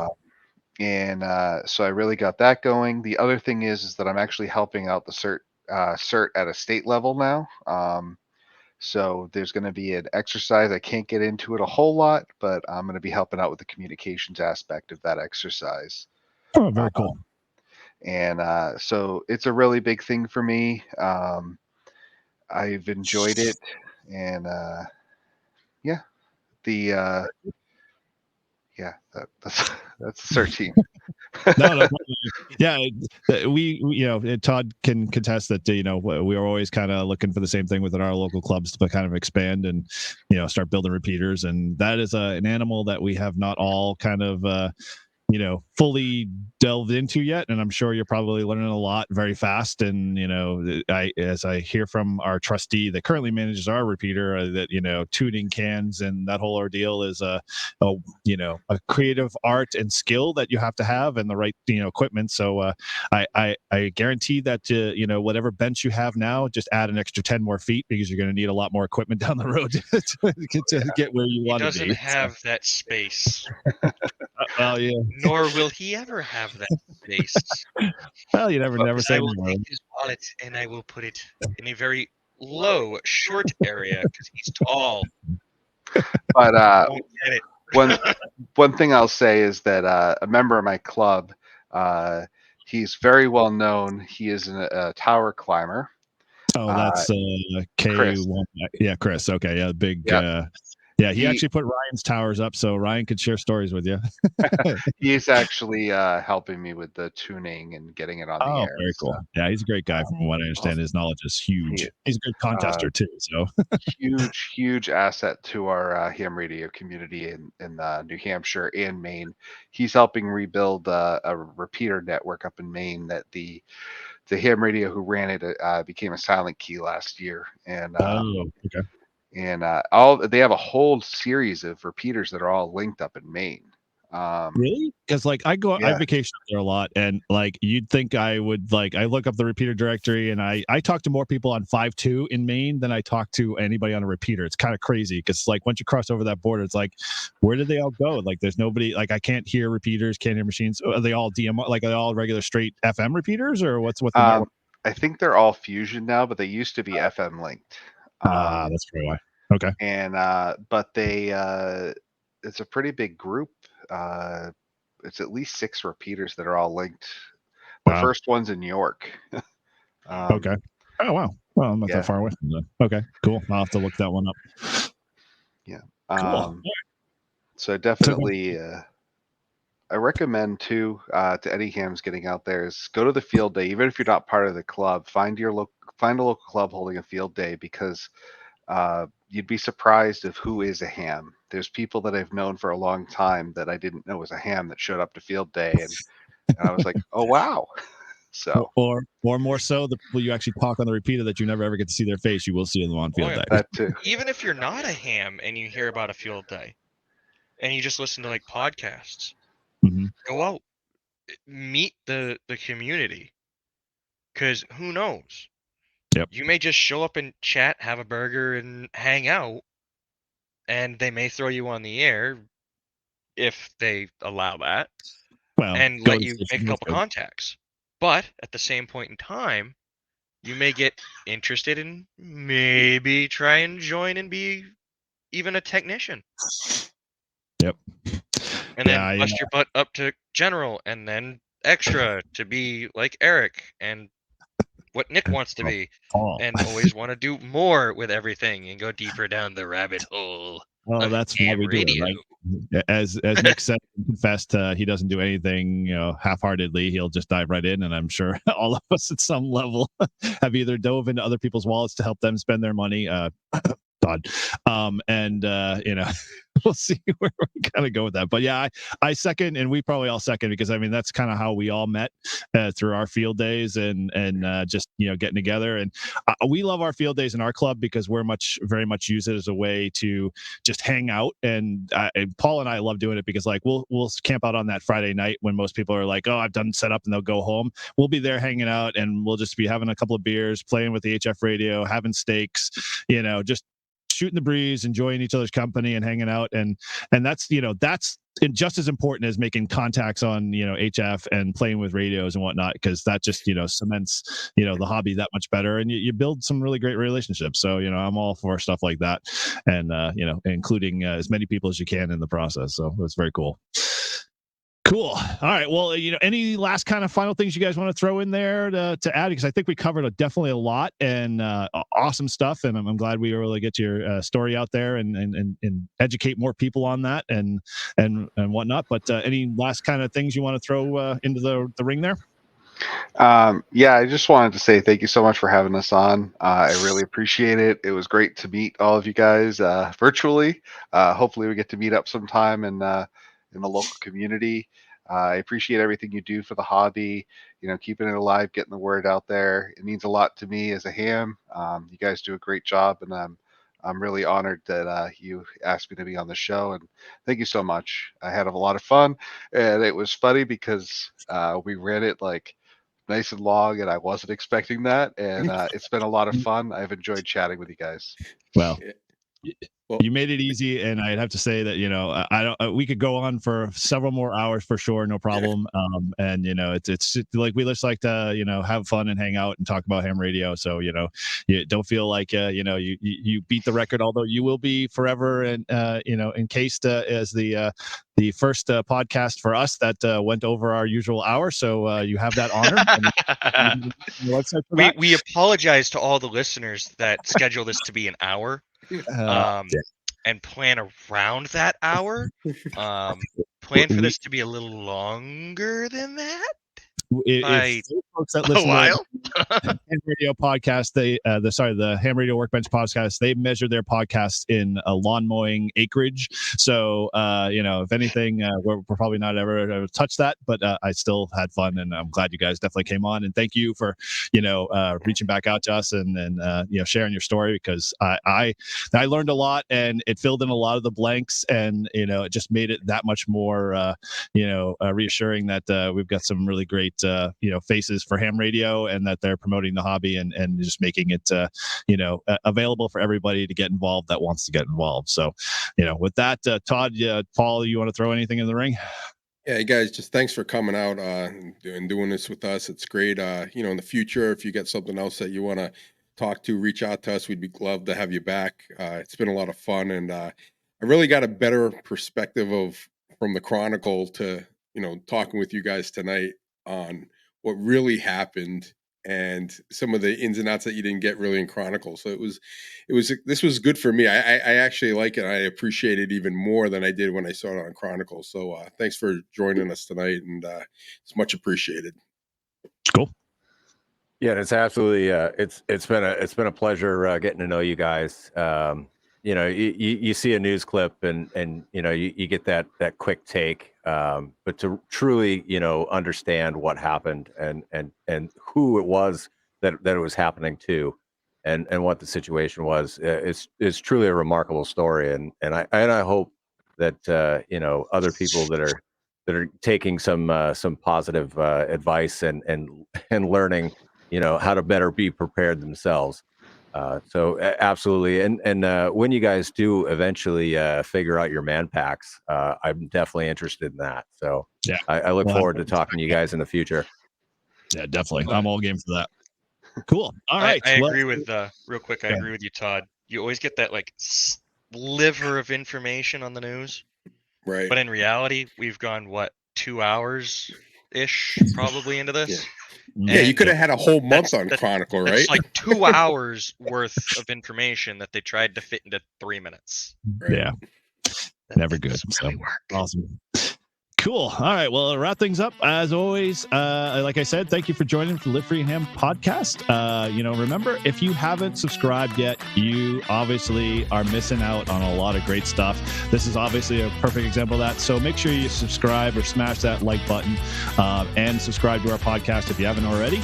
And always head over to our YouTube because we always like to live stream, and we're going to start putting out a lot more content that way. So you can catch us in any method that you have or you prefer to listen to. And as always, you can connect with us and the whole show by obviously reviewing us, and that's one way we know that you guys are listening and that you're enjoying the stuff and the content we're putting out. And you can always reach out to us on our social medias for any of the latest information, shows, content. And lastly, as with every show, we always like to support. We're always looking for support, and your feedback and your likes are always helpful. But if you want to help contribute and continue to move our mission forward, you can always head over to our website and click those Patreon and buy us beer links, because we always appreciate those and those that have contributed, as every bit always helps the show. And if you want to connect to any one of our hosts, you can always head over to our website at livefreeandham.com. And as always, thank you, Ben. Thank you, Nick, for coming on tonight. We appreciate you guys and loved every bit of it and soaked it all up. And as always, thanks for listening to Live Free and Ham. And from all of us, 7-3. 7-3.